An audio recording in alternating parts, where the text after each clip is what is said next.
Hello, everyone. You're listening to the Big Chill Podcast. This is episode 18, The Cousins Situation.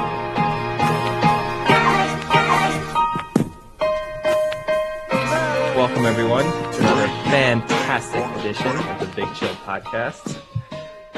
Joined, as always, by Sam and Eddie. So I kind of want to start off with Eddie because I didn't hear from you for a day or so. I know things are going bad in your customer service land, and then I turn on CNN and see that there was a bomb threat to the Eiffel Tower. Got a little worried that might have went really badly with your customer service, but found out it wasn't you, I hope.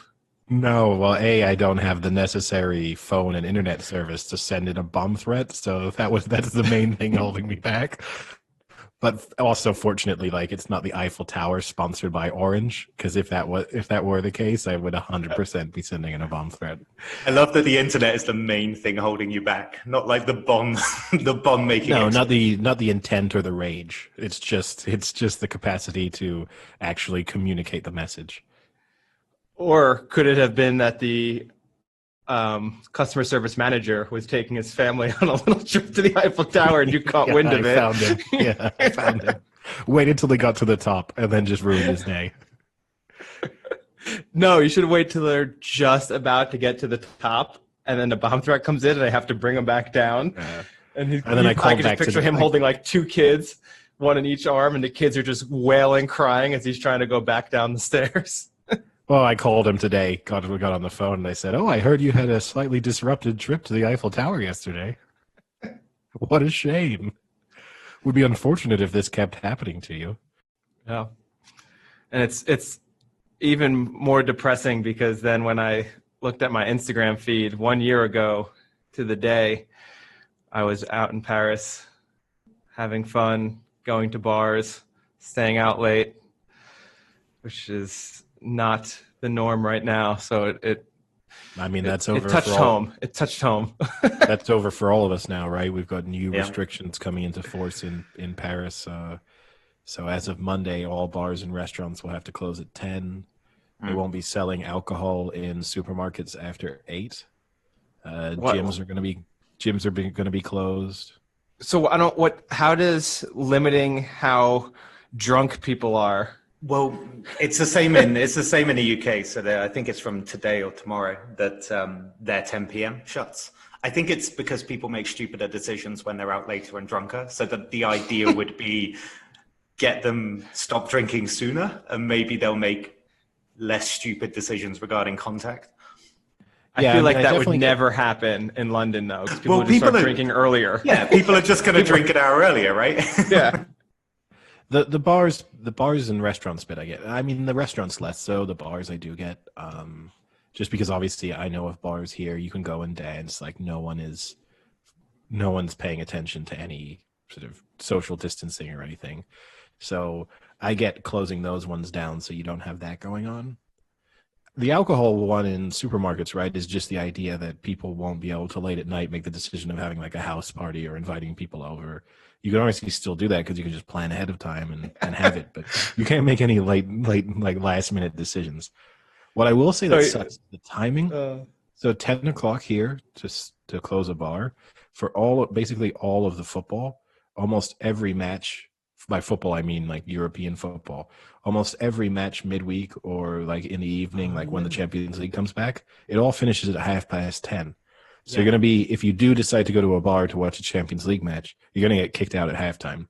So that's a little bit of a downer. They could have maybe extended it to 11 just to factor that in. But do you think that was at the top of the priority list when you were factoring in the times? Not the top. Hey guys, wait. When does Champions League end again? We want to make sure that we don't screw over Eddie and the 4 other people at Bugsy's.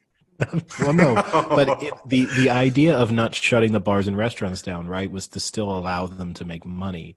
But now you're putting them in a situation of when there's a major sporting event on, they're going to close at halftime. So now no one's going to go there. So they may as well not be open. So in a sense, you may as well be shutting them down. That's the only thing is like either you have the sense of being like, look, if PSG are playing in the Champions League match, we may as well we want the bar to still get people in. So now we'll put regulations in place as to how many people can be in there, but we want to at least allow them to maximize that ability, keep them open till 11. But now you're like 10, you lose both ways. Sorry, guys. Good luck.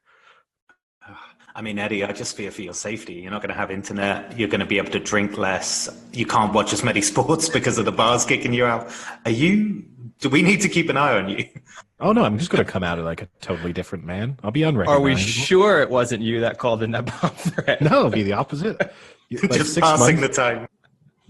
6 months from now, my career will be flying. I'll just be, like really on top of everything. People will be like, it'll be like, like Limitless. It'll be that same idea, but instead of like accessing the like additional 90% of my brain, it's just that I've freed up like 23 hours of my day.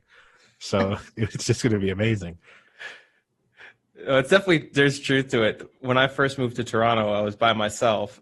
So all I did was basically work, go to the gym, and then just go home and sleep. And that was the most productive year of my entire life so far. Like, I look back on that year, I had more academic accomplishments in that year than I probably have in the past 5. Because it's like there was nothing else to do. Yeah, I mean, maybe I'll pack a PhD into the next couple of months. Who knows? Yeah. So before we start, I just want to throw a quick one out here. Are either of you fans of licorice? Wait, I think I've heard this story. Red or black? Either. Black, absolutely no. I think it's one of the most disgusting things on earth. Racist. Yeah, but red licorice, like a Twizzler, yeah, sure. I'm not going out of my way for one, but every once in a while, sure. I know the story, Frank. And you should be safe, Eddie, because I just read a story this morning that a man died from eating too much black licorice. He ate a bag a day.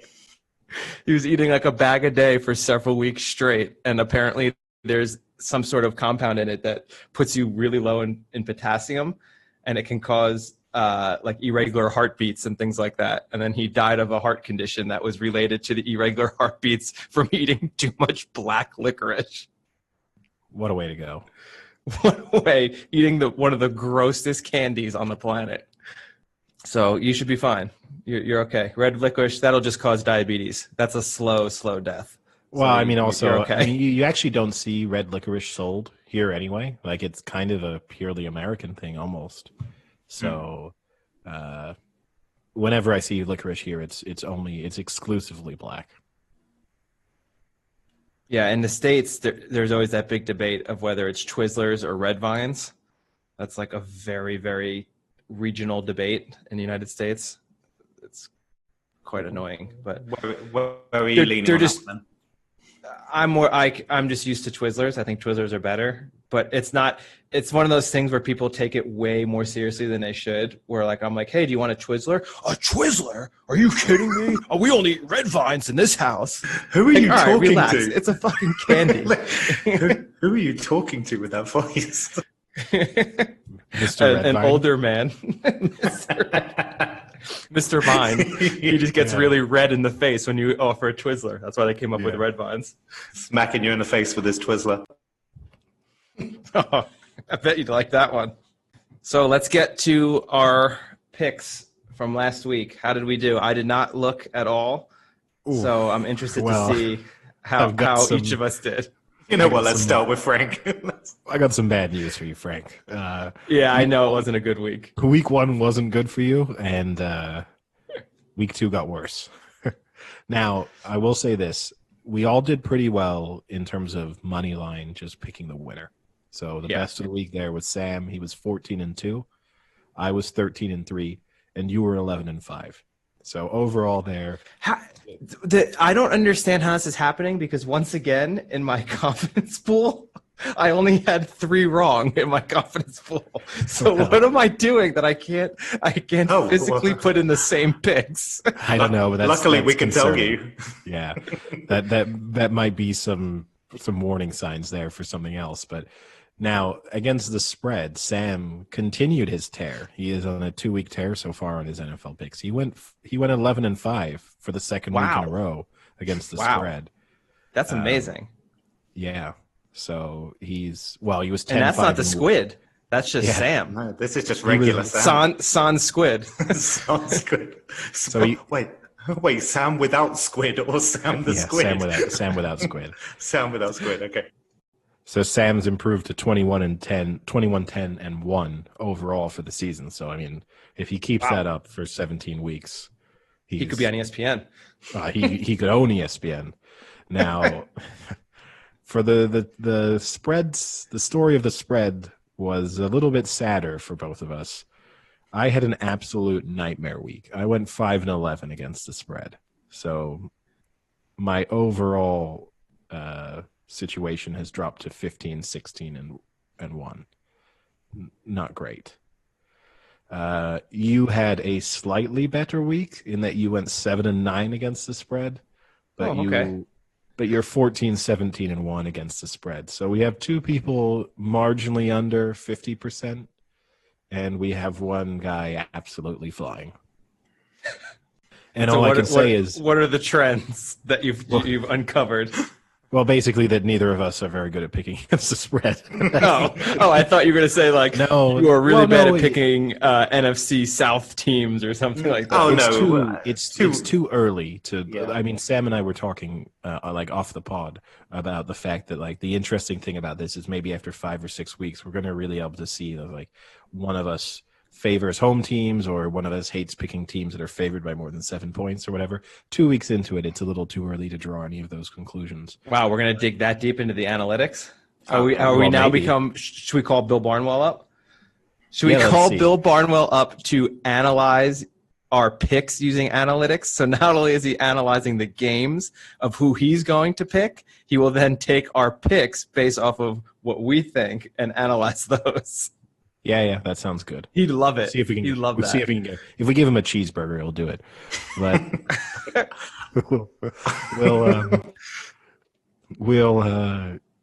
we'll see what happens. But I will say this: Sam has a pretty significant lead now in the spread picking contest. If he has one more week where he kind of kills us, it's going to start to become tough to catch him, even at this early stage. If he is 15 games ahead of us, it's going to take either a major collapse on his part or a few incredible weeks from us. This thing could be over by week 5. Yeah. and Frank, the squid's already in your head, right? I don't want to go before you in picks because I don't want to get in your head with my picks now.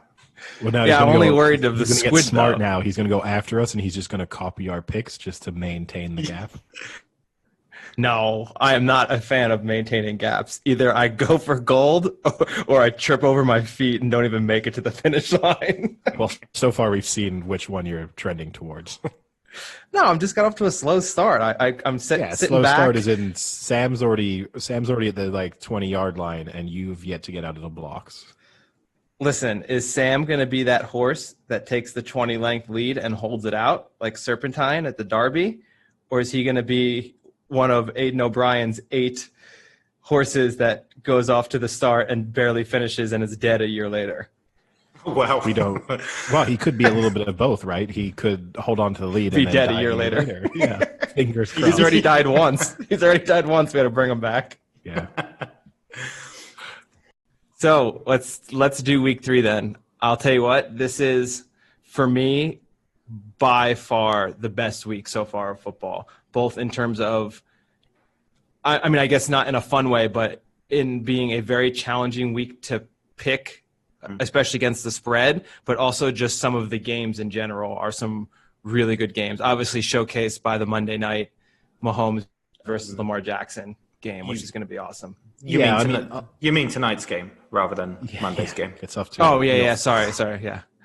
I'll say this: if one of us goes 13-3 or 14-2 straight up in this week, then that will be extraordinarily impressive. Yeah, I mean, so for instance, Eddie and I are in a survivor pool, and I struggled to even pick a team that I had a good amount of confidence in that could win. I didn't. but we'll see. How You say that now, but you took the Colts, right? I took the Colts, which is because I think you're relying on Phillip Rivers, Eddie. Just that it doesn't matter how good the Colts are. You're relying on Phillip Rivers. I'm not just relying on Phillip Rivers. You're relying on Phillip Rivers. I'm also relying on the Jets. Yeah, I'm relying on the Jets being totally incompetent, and that's going to be like they couldn't come back against a Niners team last week, which was like close to, as we said on Monday, like dragging me out to play. So the fact, like the Colts. Oh, you said that. We didn't say that. Oh, I made no mention that you were close to being on that field. Some other people said it. It was trending on Twitter very briefly. So let's jump in Thursday night. Get that amazing affair over with. Yeah. Do you want to do the honors, Sam, or should I announce the official line? Oh no, I can do it. I'll bring it in. So, seeing as I missed last Thursdays, so kicking it off with an absolute corker. I mean, Dolphins at the Jags. It genuinely surprises me to say that the Jags are spread favorites of -3, which might be a first to see them favorites regardless. But we're off to a great start watching this. What do you guys think? I wish I had like a sound drop right now, because tonight I'm going for some Fitz magic, and I'm going to take the Dolphins to win this one. So obviously I'm taking them with the points. Wow. But I have no faith it's more to me, I have no faith in the Jags, and it's difficult for me to imagine picking the Jags to win a game, even if they've been like relatively impressive through the first 2 weeks. I just struggle with that one a little bit. So maybe I'll regret this. Already. I know they won. No, but I'm saying I would struggle to pick them to win a game. I'm not saying that they won't win a game. I mean that you would struggle to pick them to win a game, but exactly. Yet they can still win games. Yes. Yeah. Well, most teams win a game, like the 0-16 is pretty rare. So even the Jets are probably going to win a game this year, and I'm not going to be picking them the week that they do. But I'm just going to say I think the Jags still are terrible. And so in the battle of two terrible teams, I'd definitely rather take the points, and may as well also take the Dolphins to win. Okay. So Dolphins and covering the spread, obviously. So Frank? So I'm going the opposite right off the bat. I'm going to take the Jaguars. I think -3 isn't that much. I am a bigger fan of Minshew Mania than Fitzmagic, and I don't know. I just can't wait. I already got my dinner waiting. I got popcorn, maybe some nachos, a few beers. I'm ready to go, and this is going to be a barn burner. I'm excited. Beautiful. I'm with Frank on this one. I actually watched a little bit of the Jags, and Minshew. I kind of liked watching him, and I just think I'm going to go with that. So I'm going to go with the Jaguars and the -3 as well. Now, Eddie, had we just had Sam's pick, why would you have guessed? If I was just... If you were just following this non-squid. Oh, if I'm just trying to give his logic as to why he's picked the Jags here? Without a doubt, he's a fan of Minshew. Oh, no, I think in this instance, it's more that he really likes the idea of putting himself in some like leopard print tight clothing.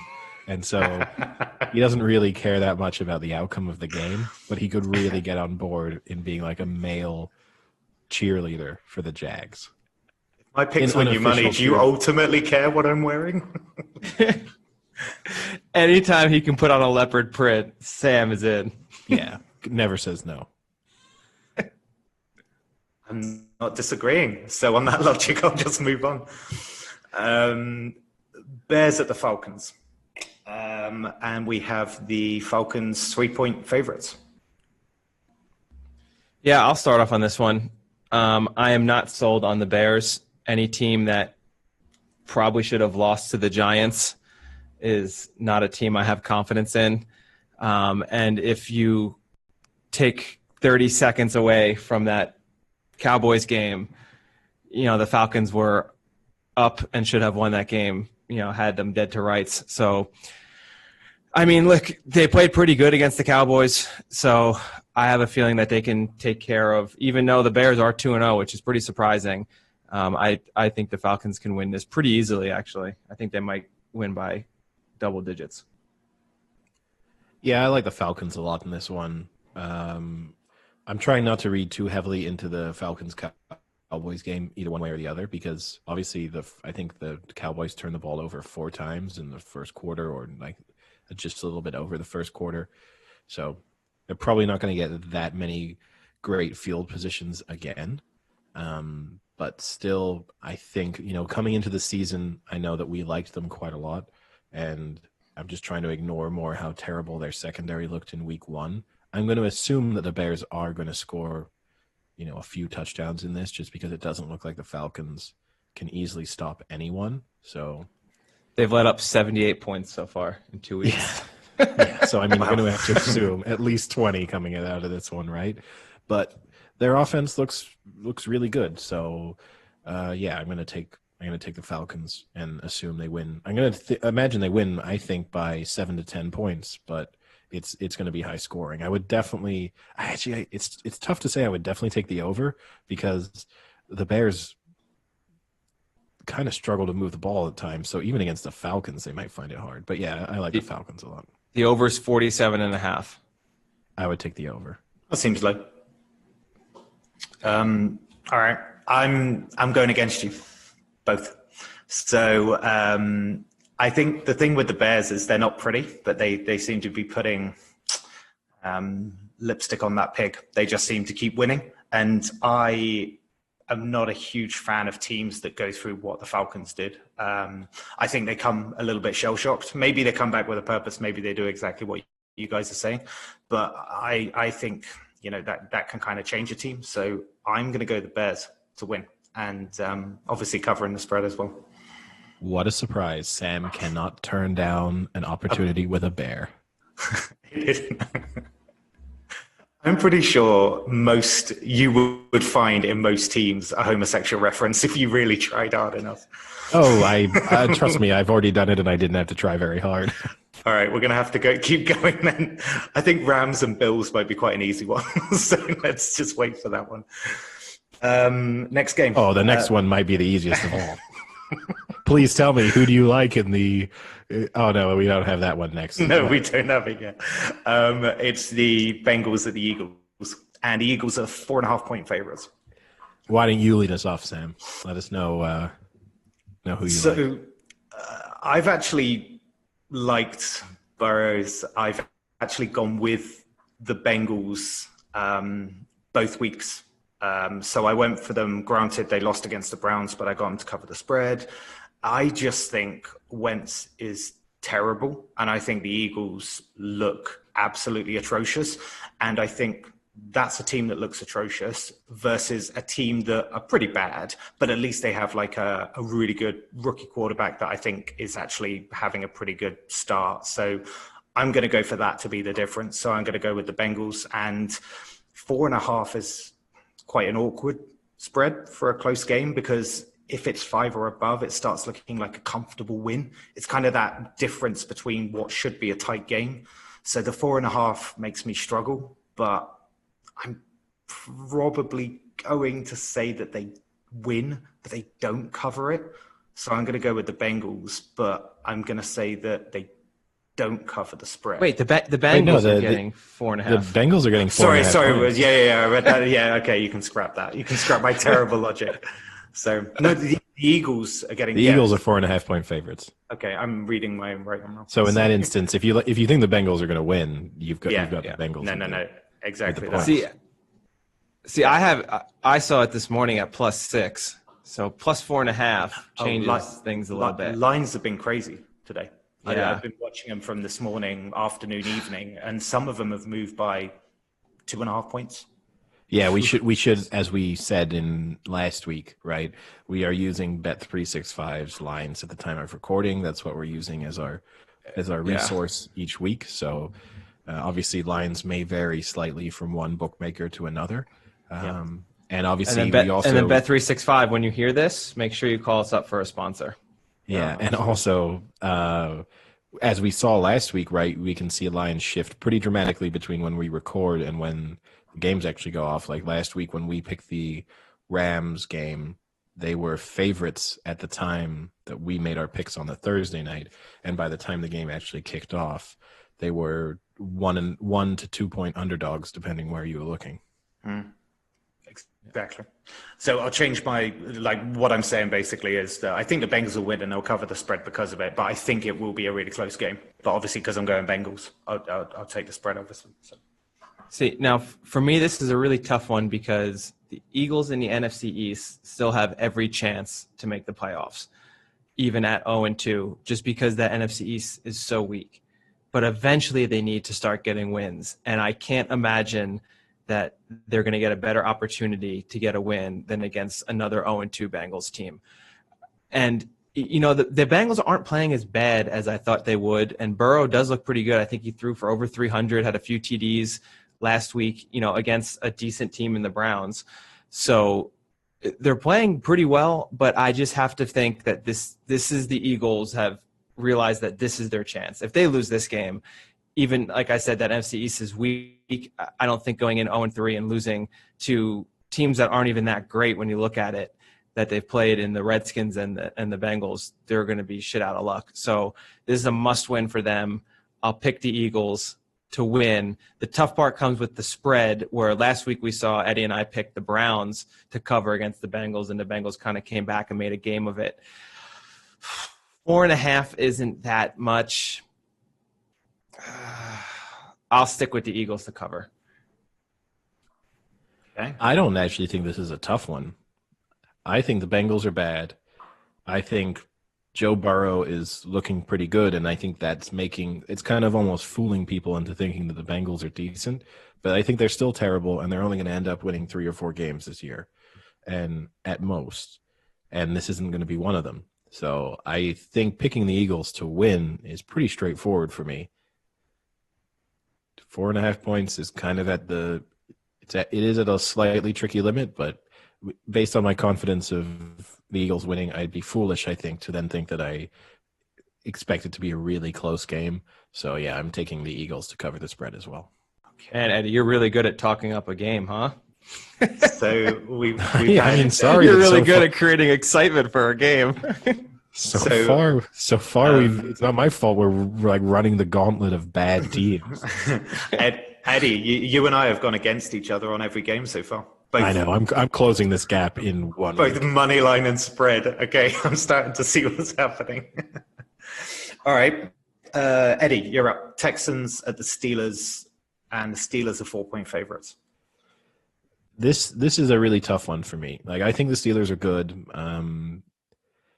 I think the Texans are actually pretty decent. They just are unfortunate that they've maybe played the 2 best teams in the league so far. So they look, they've been blown out basically in 2 games, but it's hard to know what that really means. That being said, the Steelers they've done the job so far. They've not been spectacular. Their defense is good. They have maybe the best wide receivers in the league. So I'm going to take the Steelers to win. And I don't love taking them to cover the 4-point spread, but I'm going to do it just because until the Texans show me that they can win games and that they're actually pretty decent, I'm going to be hesitant picking them. So this is going to be an interesting one for me. I might feel totally different about the Texans in week 4 than I do in week 3. But even though I don't know how to interpret their first 2 weeks, I can't just sort of cross my fingers and hope that they're decent. Yeah, I think the interesting thing about this one, like you've already touched on, is that the Texans have had such a tough start with the Ravens and the Chiefs that this is almost their first game of a step down. Still, pretty tough opposition in the Steelers, but it's their first step down. Whereas the Steelers, arguably this is their first step up, right? They play the Giants, and who was it week 1? I can't remember, but it wasn't anyone. Giants week 1, Broncos week 2. Yeah, so you wouldn't say it was anyone kind of like better than average. So as Eddie says, anyone average. It's kind of, I think it's a bit of an unknown entity, but the thing is, because of that, I'm more inclined to take the team that aren't favored in the spread. So I'm more inclined to go for the team that's already played two of the best teams and is stepping down, as opposed to a team that's played two average teams and stepping up. So I'm going Texans, and obviously the +4. Wow, the trend continues. The trend, Eddie. This could be an absolute make or break week for our competitive side. Gentlemen, this is as easy as it gets. Easy as it gets. Duke a curse. Who's he cursing? Well, I know. No. I'm just going to tell you now. We know who he's taking. We can skip the rest. He's taking the Texans. He thinks the Steelers are terrible. Cursed me. It's time to expose the Steelers for what they are. A 2-0 team that's beaten two minor league teams right now in the Giants and the Broncos. Wait until Deshaun Watson bulldozes through that leaky-ass defense. I cannot wait for this. If I would take the Texans -4. I'll go the other way with the points. That's how confident I am. That might need to be your bet of the week. You need to put your money where your mouth is here on this one. Yeah, I think that's better. Oh, Eddie, I'll put my money in your mouth. I'm so confident. I don't know how that shows confidence, but okay. I'm so confident you won't bite my hand off. That would be one of the most awkward displays of confidence I've ever seen in like a bar. Some guy just walking up to it and just shoving. Oh no! In fairness, actually, come on. How confident must that guy be to just walk up to someone and shove money in someone's mouth? He must know something. No, but there's two different things. That is confidence. If you just walked up to someone and shoved some bills into their mouth, like actually inside their mouth, that's tremendous confidence, and it's hard. You got to do back. Coins. No, coins. No, because then you just shove a couple. Smash his teeth in with a load of coins. But either way, I'll just say this now: if there's anyone out there who wants to shove a few bills into my mouth, I'll take it. Okay, speaking of the next game, perfect. Rams at the Bills. Oh, what a setup! What a setup! I was loving it. Bills, 2.5-point favorites. And speaking of someone who wants a few bills in their mouth, I am pretty sure Sam would take Josh Allen any day, anytime. Why do you take my jokes every time? You know what? Absolutely. He's tall. You know, Sam, if you could actually try and do that, you know, like those girls who went viral with the podcast about the one of them blowing all the suns. If you could just go and blow all of the bills, we might, really go viral here. Sam is what's holding us back from being the number one podcast. Man. Something's going viral. What do you want us to do? To go try and hook up with the U.S. female soccer team? Yes, Frank. Yeah. Frank, why don't you go and try and hook up with like the Phoenix whatever WNBA team is there, and we'll find out very quickly how little no one cares. Is it the Phoenix Sparks? No, that can't be it. No, that's the LA Sparks, I think. Yeah, I was close. I'm not even going to bother to look that up. That'll be a weird podcast. That'll be a weird podcast documentary, wouldn't it? Frank trying to do that as I'm trying to do something else. Yeah.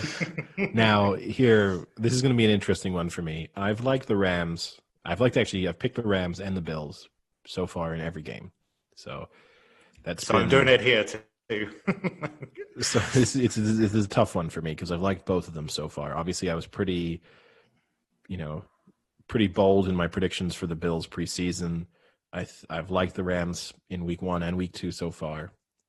It's an interesting matchup because I think even though the Bills offensively have looked pretty good this year, the odd Josh Allen throw aside, the Rams offensively have looked a little bit like the kind of offense that made them so dangerous a couple of years ago. That being said, I think this is where it kind of grinds to a halt a little bit. I think the Bills' defense is good enough to contain them. Not completely, but enough that then they're able to put up enough points to beat them. So I think the Bills win this, and I think they cover the spread. Okay. Frank? Yeah, this is a tough one. I mean, this could be the second best game of the week, which is surprising because a few years ago, if you said the Rams and the Bills was one of the best games of the week, you'd be shocking anybody. I think even the crazier part to say is you're looking at two extremely good offenses. I mean, I can't remember the last time the Bills had a good offense, and now they're just on fire. I mean, Josh Allen is a potential MVP candidate right now. maybe he's not top 1 or 2, but I mean, he's up on that list of the top 5, which is impressive. You know, he's 6 passing TDs, no interceptions. It's tough. Are the Rams back to what they were? I don't know, but I think I'm going to stick with the Bills. You know, I've liked the Bills all season. We've all been pretty high on them, so I'll stick with them. The spread is low enough that I'll take them to win and to cover. Yeah, I'm going Eddie. We're on par here. I'm going with the Bills as well, minus 2.5 as well. How come I'm not even in the talk anymore? I'm only 1 or 2 more back of Eddie. It's not like he doesn't 47 mean this, back. But so far, you and Sam have agreed on a couple games so far this week. So this is the first game that Sam and I have agreed on. Yeah. And for me, I think in the first 2 games, Allen's thrown just over 700 yards. So the Bills are going to put up points. And I just think kind of home field advantage. I just think they're going to prove that they're the real deal. And I think this is the game where they're going to do that. So I'm going with the Bills minus 2.5. So what do you think of the over on this, over-under at 47? You have 2 good scoring teams, but you have a very good defense in the Bills. I'd take the under if I'm taking the Bills to win, because then I start to think, what's the score combination that leads to a Bills win?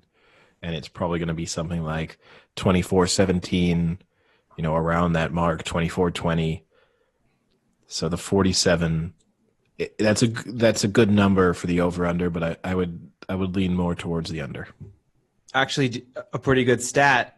The Rams have only allowed 18 points per game. The Bills have allowed 22. So points-wise, the Rams have the better defense right now. And in total yards, the Bills have let up a little less than the Rams. So statistically, they're pretty close. And considering, the Bills have played Miami and the Jets, 2 not great offenses. And the Rams have played the Eagles and Cowboys, marginally better offenses, but not much. I think I would take the over here. I think you're looking at a 31-27 or something like that. Okay. Raiders at the Patriots. And the Patriots are 5-point favorites. Frank. Yeah, this is another one of those tough ones that, do you believe in the Raiders? I guess is what it comes down to. They're 2-0, had a nice win against New Orleans. Are they the real deal? I'm going to go with no, they are not the real deal. I think that the Patriots will win. Cam Newton seems to be, consistent. He's getting better every game. I think this game he's gonna go off, have about 300 yards passing, 3-4 TDs total. I think they win. It's 6 is the spread you have? Yeah. I think the Raiders will keep it close. I'll take the Raiders plus 6, but I'll take the Pats to win. Eddie? Yeah, I'm going to take the Patriots to win. I know that the Raiders had a good win on Monday. I don't know how much of that was Drew Brees maybe turning into old Drew Brees and the Saints missing Thomas and just not really being on their best game. The Raiders, I think, defensively still are not very good. So I think that the Patriots will move the ball against them. I don't know if James White's going to be back for this game. That would help the Patriots if he is, because he is a serious upgrade on Sony Michel. But obviously it's difficult to know if he'll be back. I haven't read anything about whether, because obviously his parents died. I don't know what the arrangement is there in terms of if he's taking some time away from the team. But I also think Bill Belichick, the week after a really disappointing defeat for them, only disappointing in the sense that they had the opportunity to win on the final play. I think you'll have him really, not that he's never not focused, but you'll have him really determined to get the kind of Patriots back on track. So I'm going to take the Patriots to win and to cover the spread. Okay. Yep. So we're going full house. Everyone's going Patriots. And for me, I think Breeze was pretty bad in that game, but the Raiders looked so bad in the first quarter. It was crazy. And I don't think that kind of offense that the Raiders have is going to post 34 points here. I think I read a crazy stat that against the Saints, so even though the Saints were playing pretty badly, I still think the average Raiders, they were giving up about 6.5 yards a play or something crazy like that. And I think when you've got someone like Cam Newton throwing and running as well as he was last week, I think that's a problem for the Raiders. So I'm going Patriots and -6 on the spread as well. Yeah, and the Raiders would have given up more yards per play. It's just the issue is that Drew Brees can't throw over 7 yards now. So, yeah. So the average of like 6.5, 6.7, perfect. Yeah, it was just exactly his maximum distance. He was giving it his all. He was in his mind. He was like, "Oh, deep bomb here, 5-yard completion." CTE does wonders for your depth perception. Yeah, that's why he had to put his records on his cleats going into the game. People thought it was him like kind of showing off a little bit. He was just trying to remind himself that he's actually like a professional football player.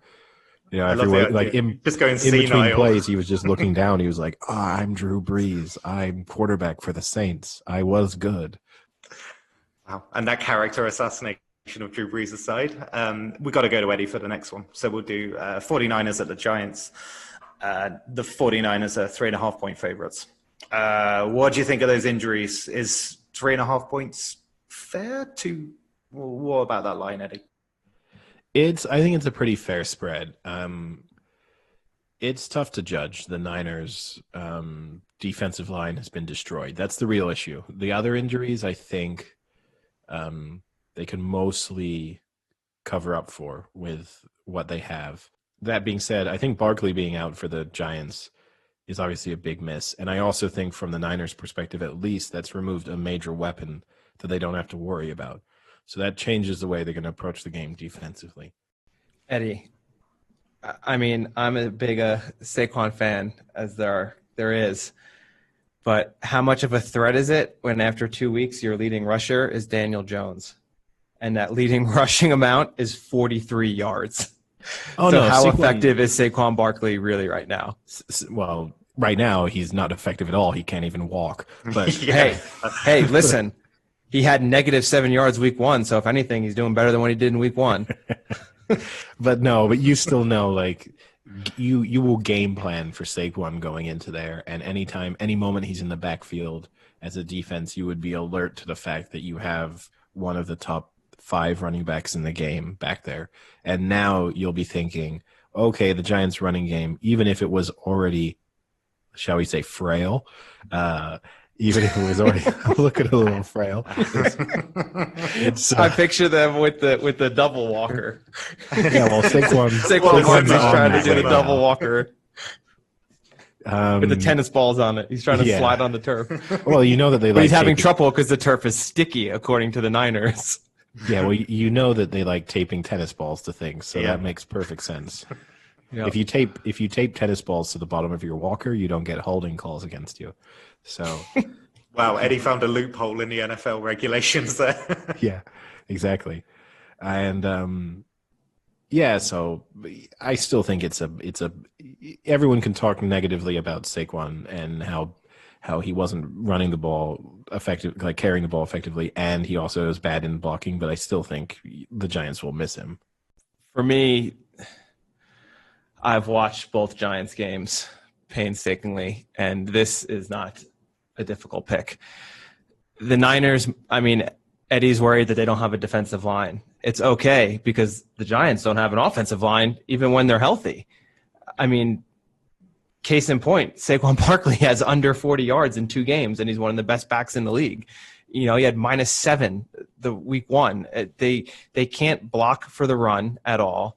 They can barely protect Daniel Jones, and then when Daniel Jones does get under pressure, he'll either throw a dumb pick or he'll just fumble the ball and give it to them. So a depleted defensive line couldn't have happened to a better team because the Giants can't block anyway. In terms of passing, this is one instance where I would say Eddie could be the quarterback of the Niners and you could rip apart the Giants secondary. They don't have a secondary. I mean, anyone can throw against the Giants. So whether it's Garoppolo, whether it's Mullins, whether it's Hewitt, doesn't matter. So for me, I think 3 is an overreaction to a few injuries when you still have a solid team and a solid coaching staff in the Niners who will basically just run it down the Giants' throat and then play action pass over the top and burn them all day. I think the Niners could win this by 15. This is interesting because this is one of the lines where it's actually been bet down. So Yeah, the Niners were 5, maybe a day or so ago when I saw, and it's now 3.5. So Well, that might be in reaction, right? Like it seems like Kittle is back practicing spaghetti arms.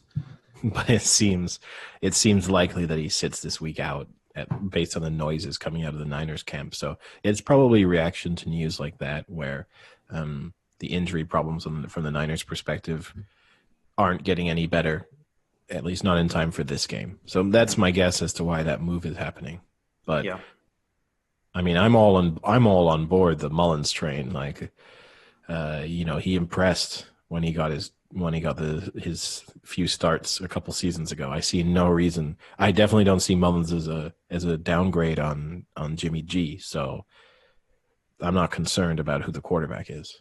I did. To be fair, you guys have said everything I was going to, and Frank did as well. So it's pretty easy to have all these injuries in your defensive line when the team can't throw for shit or have any offensive yards themselves. So for me, the 3.5 line's attractive enough. So I'm going 49ers and the -3.5 as well. Speaking of potential train wreck teams at the moment, we've got the Titans at the Vikings, and the Titans are 2.5 point favorites.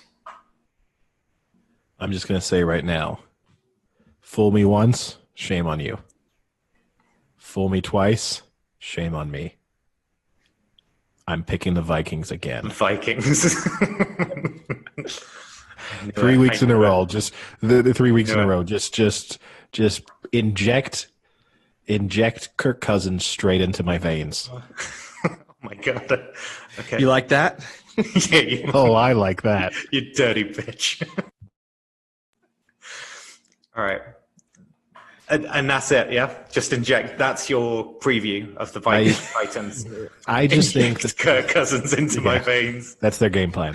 How do you want us to liquefy him first? How would you want us? No, to it'd be do like this? one of those cartoon ones. Do you want a blood where they transfusion? transfer blood and they just flatten as it just gets bigger. Exactly. I take on all of his powers. But Here's my take. I like the Vikings coming into the season. I still think they've got lots of talent on both sides of the ball. The Titans, who I've picked in both weeks so far and who I think are good, and in a weird way, even though I'm going to pick the Vikings in this, the fact that the Titans are only 2.5 point favorites is another example of how they kind of don't get the level of respect that they probably should get. Because you are talking about a team that won playoff games last year, has looked okay so far, and is playing against a team that has looked disastrous, and they're only 2.5 point favorites. So I've said all that. Now I'm going to say I think this is the week that the Vikings kind of figure it out a little bit. I'm not too scared of the Titans because I think they're good, but I don't think they're great. And so for maybe the final week this year, I'm picking the Vikings. This, Eddie, we're going to divulge here. We're going to diverge big time because for me, watching that Vikings performance against the Colts last week was one of the most painful things I've ever seen in my life. I mean, there was no pass rush. There was no anything with that Vikings team. And the cherry on that shit Sunday was Kirk Cousins. So if you want him in your veins, so be it. But all day long. And I take your point massively about the Titans. I think comparing performances and comparing the Titans' ability, 2.5 seems crazy, and it does seem down to what you were saying that they just don't seem to. No one just seems to give them daylight. Everyone just thinks at some point it's going to end, or it's some sort of weird momentum thing. It just it's ending. It's ending this week at the hands of Kirk Cousins. He's taking Ryan Tannehill out. He's taking Ryan Tannehill out behind the shed, and he's putting him out of his misery. Okay. Frank. What's really funny is when I looked at this spread, the first thing I thought to myself was, Vikings, you screwed me once, you screwed me twice, but I'm going to stick with you. I thought the exact same thing that Eddie thought. And at this point, I think I just have to invest in the fact that eventually the Vikings are going to win. I'm not as confident. I don't Welcome want aboard, Cousins. Frank. I don't want Cousins injected into me. I don't want any of Cousins' bodily fluids in my body. But just having honest. Yeah, you can take him round the back of the shed and do something else with him. Kirk Cousins will just glaze you. Eddie, that would be devastating for you because everyone knows you love a good glazed donut. I do. Yeah, I'm a simple man. Just give me some glaze. But yeah, so eventually they've got to win, right? I mean, they were a good team these past few years, and they've lost Stephon Diggs. But other than that, it's not like it's a brand new team. Same coaching, same quarterback, same running back. So they've got to start scoring points. Something's got to happen. And I will say, I remember last year when everyone got all over Kirk Cousins and said he sucked and said he wasn't good, and he came out and had 3 devastatingly, brutally good games in a row. And maybe it's about that time where he gets a little fire under his ass, realizes he has one of the most overpriced contracts in the NFL and has to play well for 2 weeks to make up for that overpriced contract, and then he can go into dumps again. So I'm with Eddie. This is the week they turn it around. The Titans, yeah, they're a playoff team, but they barely beat the Broncos. They barely beat the Jaguars. I mean, how great of a team can they be, right? Well, they might be good enough to barely beat the Vikings. Yeah. Which I'm happy with that 2.5. Which means they win the game and they cover the spread. So if they win by in a last second field goal, we're still out of luck. I feel like you've given me a freebie then. Thank you, guys. Browns, Washington at the Browns, and the Browns are 7-point favorites. So I will start this one. Washington football team. I'm not going to mess it up this time. I think I've messed it up both weeks in a row. They've played better than I thought they were, in the sense that they're at least, I mean, they have a win, and that's more than I thought they were going to have after 2 weeks. I think the Browns win this. They seem to have gotten their shit together. Odell Beckham, shout out.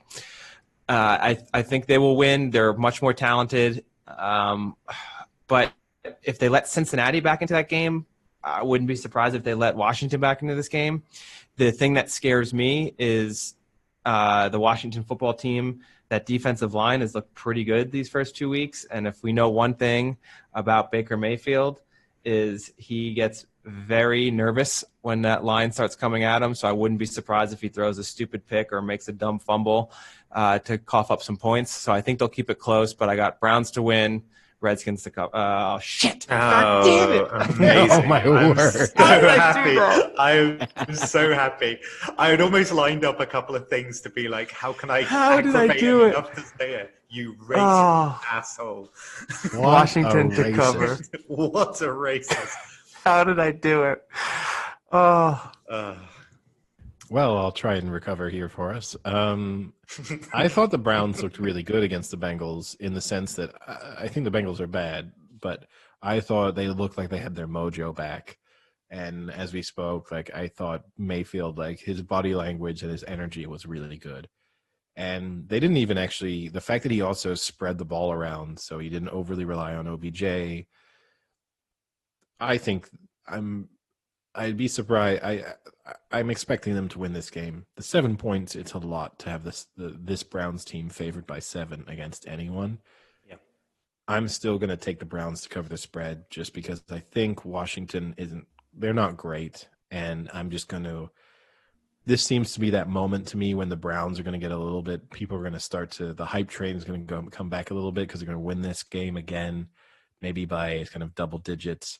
And people are going to start talking again about the Browns being a playoff team and Mayfield being back and OBJ. Like, there's no way they trade him now. So this seems the perfect game to me for the Browns to get people back on board. Yeah, it's so the Browns hype train starts with the Bengals and the Washington victories. Yeah, it's for me, I think the Browns will win. I don't really have much question about that. But again, this is one of those lines where I looked a couple of days ago and it was about 5 maybe, and I would say the Browns cover 5, but then like I think it may have even been like 4.5, 5 3 or 4 days ago.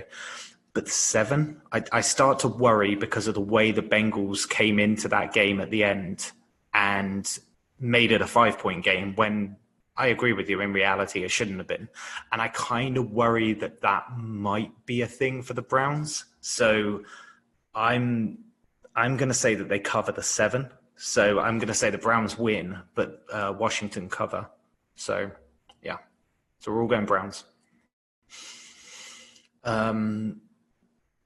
Panthers at the Chargers, and Chargers are 6.5-point favorites. Frank? This is one that doesn't really interest me. Wow. Okay. Okay, moving Sam? on. Moving on, everyone. No, it's just one of these games that at the end of the year, these teams are not going to be in the playoff hunt. I think the most interesting part about this game is, I'm sure you guys have read now about why Tyrod Taylor was out for that game. Sam, did you see the reason? It's something to do with an injection, right? Yeah, so he had bruised ribs from a practice, and the day of the game, his amazing team doctor went to inject him with painkillers and ended up puncturing his lung, which apparently happens about 1% of the time. So Wow. Some doctor that he hit that 1% mark. I think Michael Jackson had the same doctor. The interesting part is that the Chargers are the team. I don't know if you guys remember this, but a few years ago, they fired their team physician because he was apparently, I don't want to say like a fake doctor, but he was doing some really terrible things. Like he was botching surgeries and misdiagnosing people. Apparently there was 3 different players that he misdiagnosed their season-ending injuries, and he had 4 or 5 DUIs, and he ended up being barred from doing medicine at several San Diego hospitals, and then the Chargers decided to let him go. That's how far it got. So now they've got this new doctor who's a great upgrade, and only punctures lungs. He doesn't misdiagnose season-ending injuries, at least. But I think he's still out, Taylor. So Herbert's going to play again. I thought I'd read that they are going back to Tyrod Taylor. No, they're going back to Tyrod Taylor. But he's not. That's he's the not statement healthy for this week. But I'm not sure if he's ready to go this week. What last I heard, it was like questionable. Either way, I think they're the better team with either QB. Look, we talked about Herbert looked pretty good, but again, it's only 1 week. You know, he's a rookie. He's going to have bad weeks. And Tyrod Taylor is a better QB than people make him out to be. He's got a winning record, as a starter. He's not a bad QB. The Panthers, I still don't think they're that great. And is McCaffrey's out, I believe, right? Yeah, he's not playing. Yeah, so without McCaffrey's McCaffrey, out for at least 3 weeks. Yeah, no chance. I'll take Chargers. What is the spread now? Because it was 6.5. It still is. Yeah. 6. Okay. Yeah, I'll take the Chargers minus 6.5 and the Chargers to win. Yeah, kind of similar logic for me. I actually think the Chargers might be a playoff team, so I'm a little bit more. I was really impressed by them with them last week, and mostly it's just defensively. Like when we previewed the Chiefs game, I kind of said like defensively they're good, and I was hesitant to take the Chiefs to cover the spread as a result of that. I didn't think they were going to get quite as close as they did to beating the Chiefs, but they definitely sort of reaffirmed those thoughts that defensively they are a force to be reckoned with. So when you then imagine that the Panthers aren't good and then now are missing probably their only offensive weapon, I'm pretty confident that the Chargers will win, and I think they'll cover that spread. Yeah, I like the 6.5 spread because it gives you that touchdown win, right? Yeah, I completely agree with all the logics. I think decision making cost them against the Chiefs as opposed to kind of being defensively poor or something like that. I just think it was decision making that cost them. So I think the Panthers losing, as Eddie said, their main weapon. I think the 6.5 actually is a pretty attractive bet. So yeah, I'm going with the Chargers and 6.5. Now, next one is Jets at the Colts, and the line with this one is crazy. It's 11.5, and it was around 7 or 8 at the start of the week, and it is just, with good reason, right? I mean, the Jets are absolutely atrocious. So yeah, I guess after the back of the Colts win, for every reason that line's going to be increasing. But Eddie, what do you think? Yeah, I'm going to be straightforward. The Jets are total garbage, and I think the Chargers are. I mean, the Colts are good, so it's easy. Undoubtedly, the Colts are going to win this game, and 11.5 points doesn't scare me against the Jets. Really? Yeah, so I'll be straightforward then. I'm going to be picking against the Jets every week until they burn me several times. So I'm just going to put that out there right now. So straightforward, very simple for me. I hate a double-digit spread. I just can't stand it. I hate when a game, say the Colts start slowly and they lose 2 quick touchdowns. That just suddenly looks impossible. And it bugs me how early double-digit spreads can be blown out just by... I'll stop you there for a second, Sam. Oh, no. Even if you told me that the Jets were getting a 14-point head start, I think I'd still take the Colts to cover that. The 11.5. And then even the only thing you've said so far that is impossible is the idea of the Jets being up by 14 points at any stage of this game. See, this is the problem. Like, I universally just hate backing double digits, but this is the Jets. I mean, this is one of the most garbage teams.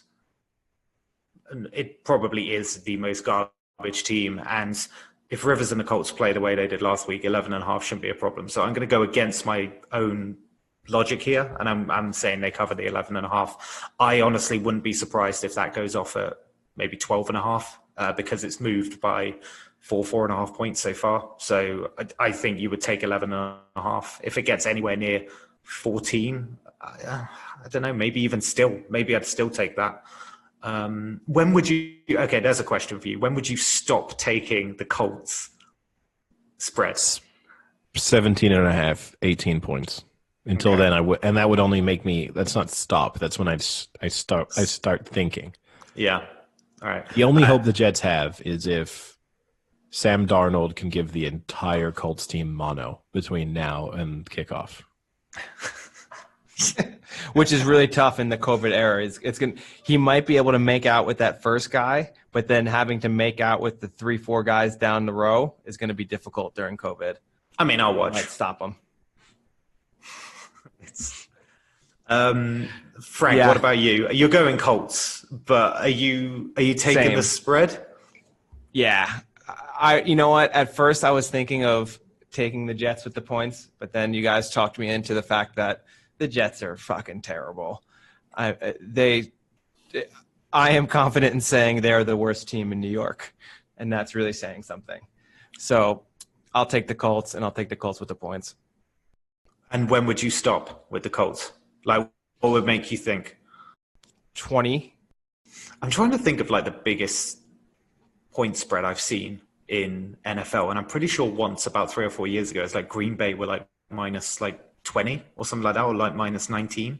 What about you guys? I've seen some 23s, 24s from time to time. Wow, that's crazy. I think I've maybe seen up to 25. Well, especially college football. You'll see. Yeah, that's different. Yeah. So we're all basically expecting a complete Colts blowout there. Yeah, so expect the Jets win.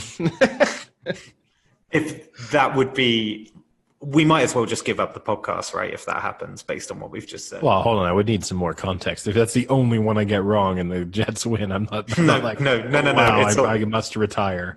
No, it's all over. 15-1 this week. No, it's all over. It's all over for you. All right, Lions at Cardinals.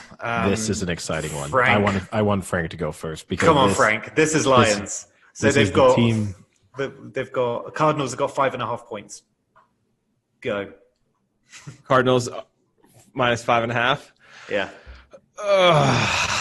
Well, this just pulls at my, what is it? Your heartstrings? Is that the phrase? It can be. Wow, you might pull at something else. Who knows? Oh yeah. No, it's just pulling at strings. Pulls at my penis this game. Yeah. Yeah, I'm a diehard Cardinals fan. Everyone knows that about me, lifelong. So I'm going to have to go Cardinals. Eventually, the Lions have to start winning because I really don't think they're that bad of a team. And this could be the one where the Lions kind of trip up the Cards. Yeah, no, I'll stick with it. Cards to win. You know what? I'll throw the Lions a bone. I say they cover. Wow, they'll be delighted to hear that. Eddie, I'll let Matt Patricia know, and he'll feel better about himself once he's heard that. Just give him a cheeseburger, and I'll feel better about there's a himself guy. Anyway. There's a guy eating his misery, but Eddie, does it take one to know one? Eddie ate a whole turkey yesterday after his customer service call. Just like some medieval king. Yeah. He just had a turkey leg in each hand. Yeah. Eating them at the same time. on speakerphone as well, just so he can do it. So, Eddie, are you on the Kyler Murray bandwagon here at the Colt? Nope, I refuse to get on board the Cardinals train. All aboard. Okay, not Eddie. Nope. So you're on the Lions train. Wow. No, I just think, I'm going to take the Lions to win. I think the Lions are not great, but I think they're not quite as bad as the results so far have made them look.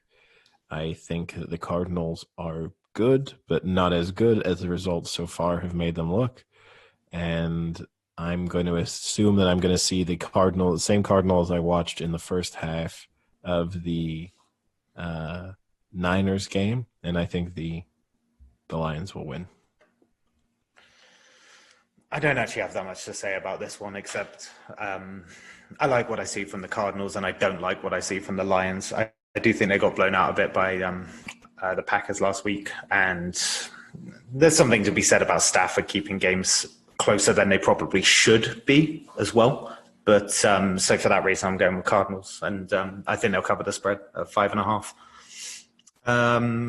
On to Brady's Bucks at the Broncos. So the Bucks are 6-point favorites.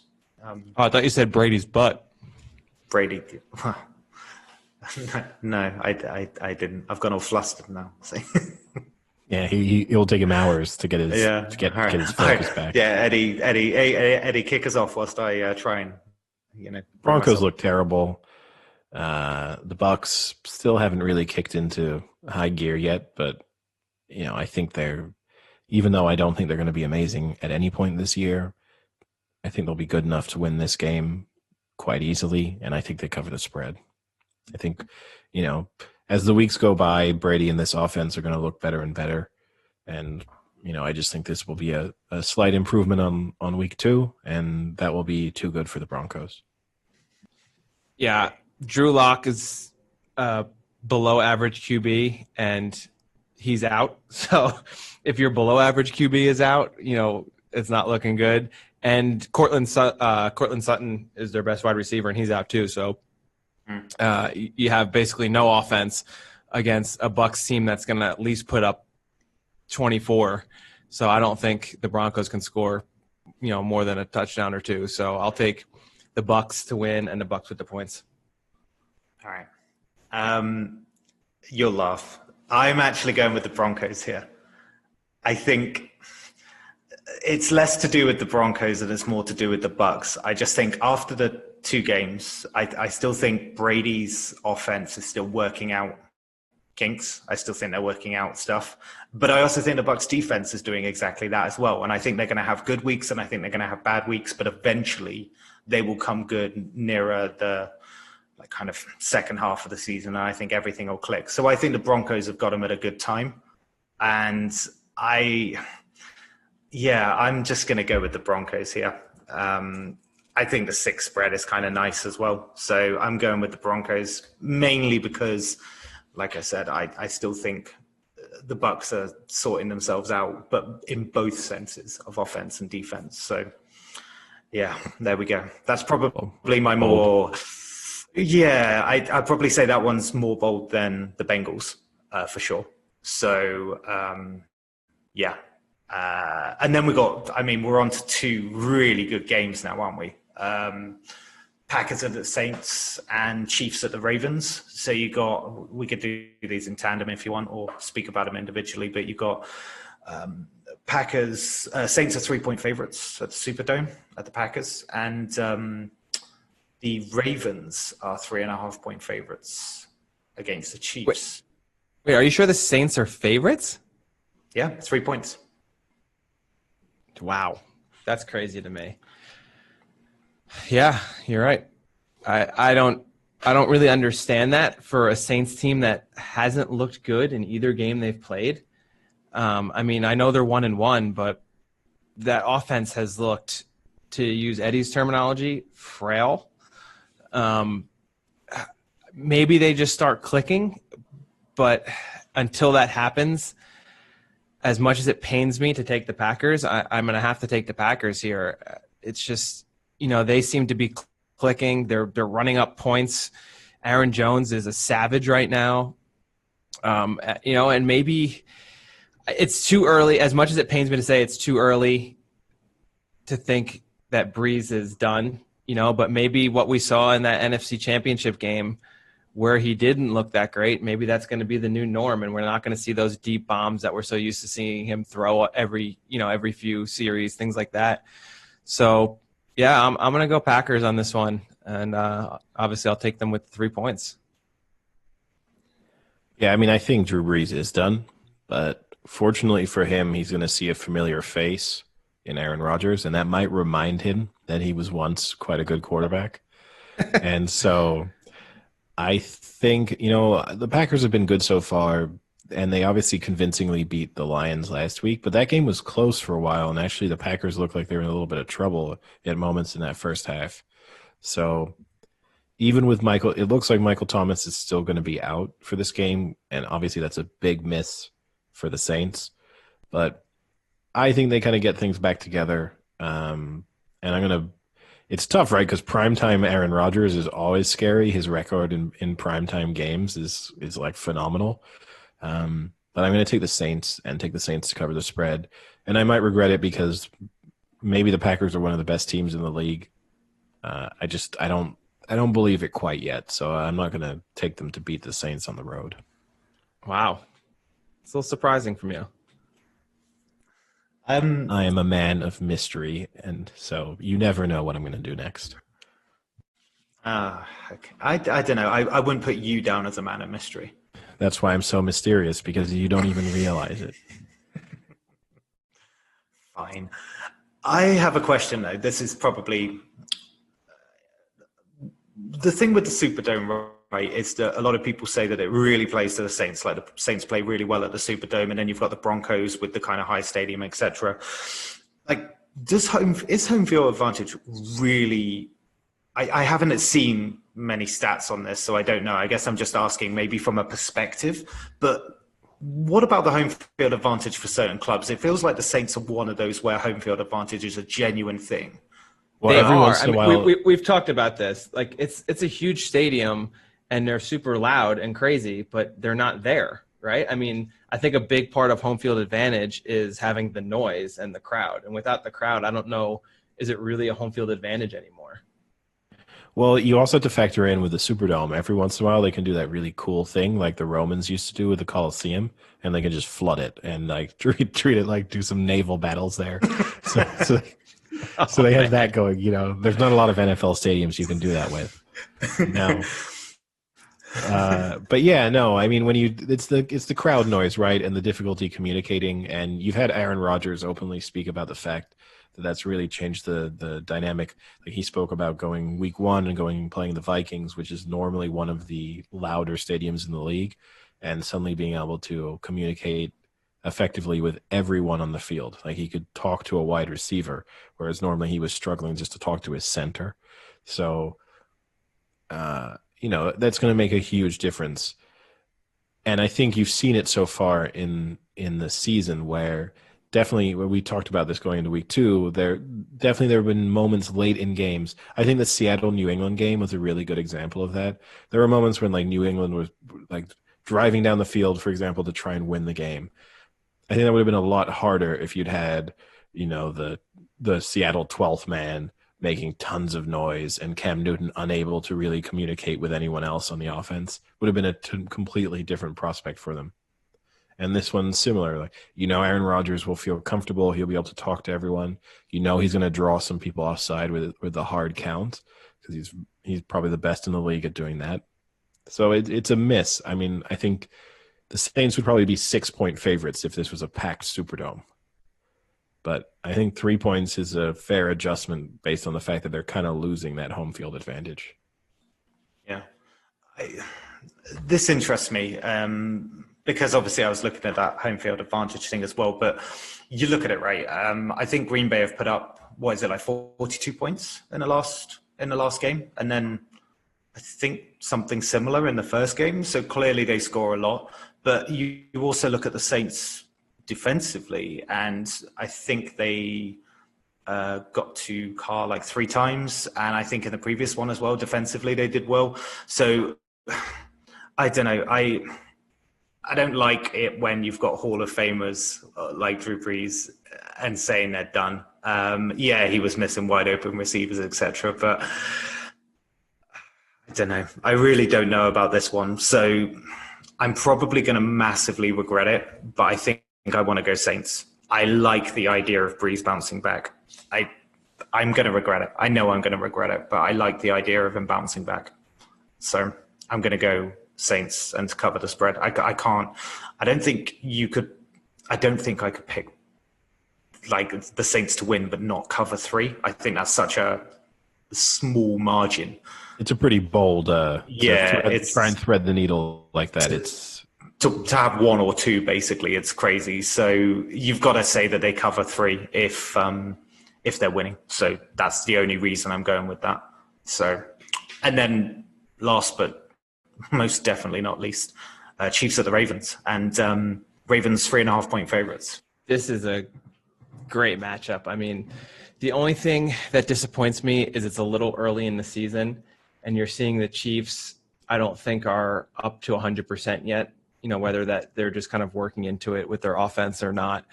Whereas the Ravens do look like the more complete team right now. Having said that, I will never go against Mahomes in a big game. He's a gamer. He's a baller, and I'll take him. So Chiefs with the points, obviously. Yeah, I'm expecting, obviously, to see a repeat of this matchup in the playoffs.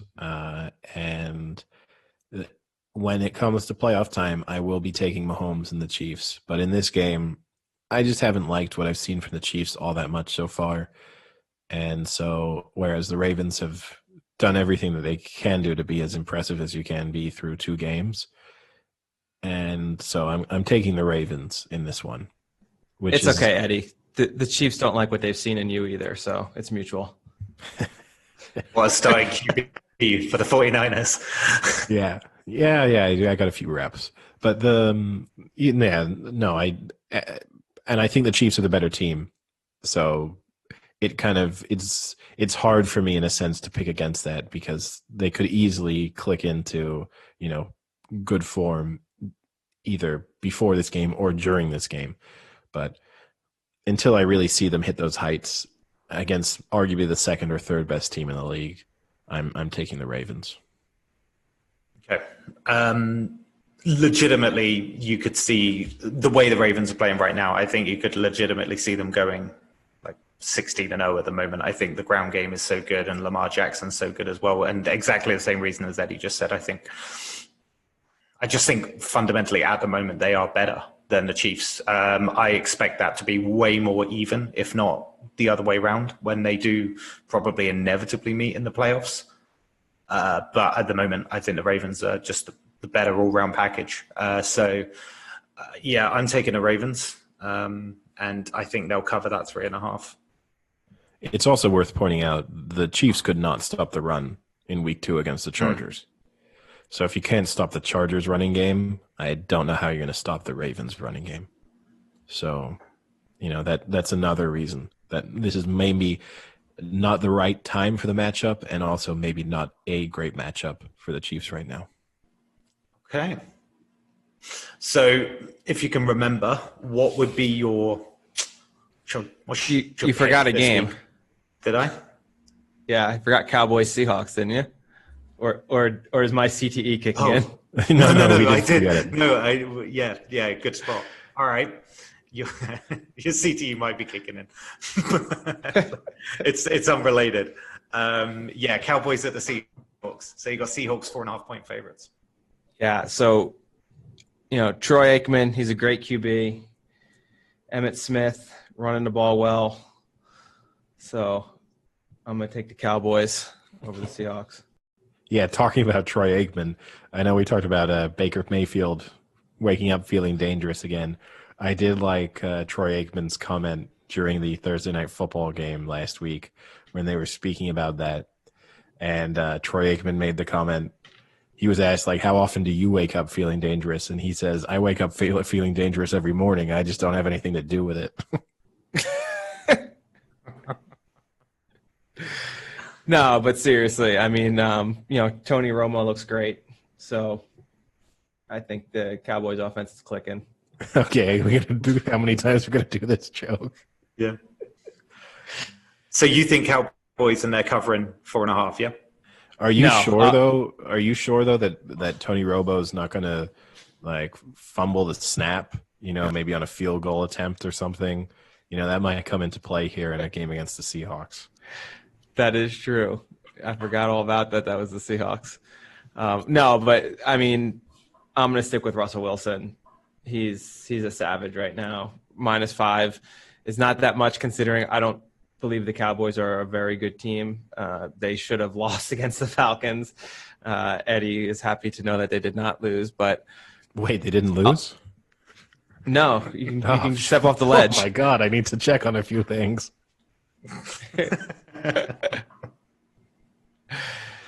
Yeah, I'll take Seahawks and Seahawks to cover. I'd be interested to know the overs in this one. The over under. It is 56. Yeah, because I saw a stat that the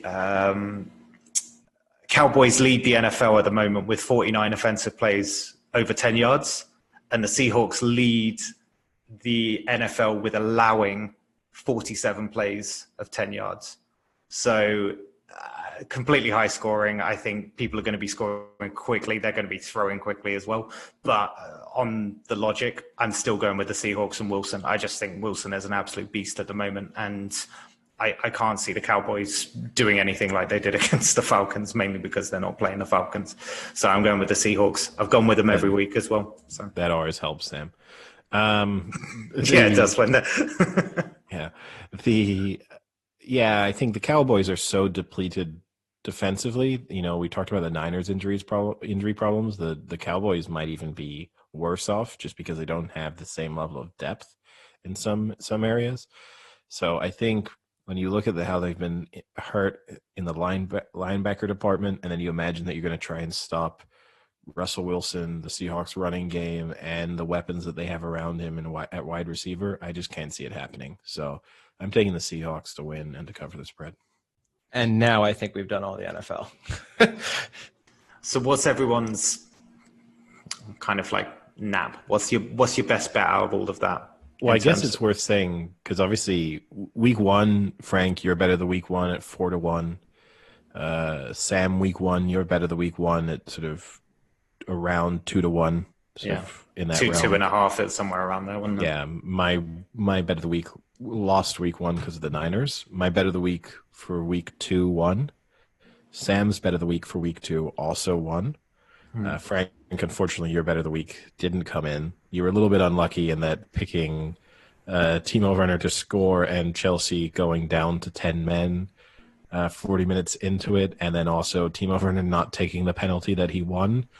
You were a little bit unlucky there. It wasn't the best situation for a goal scorer bet. But it does mean that each week so far we're hitting 2 out of 3 bets of the week. And if you put equal stakes on all of our bets, you'd be really profitable for the year so far. So having said all that, so that people really pay attention, now, Frank, what's your bet of the week? It's got to be the Texans -4, isn't it?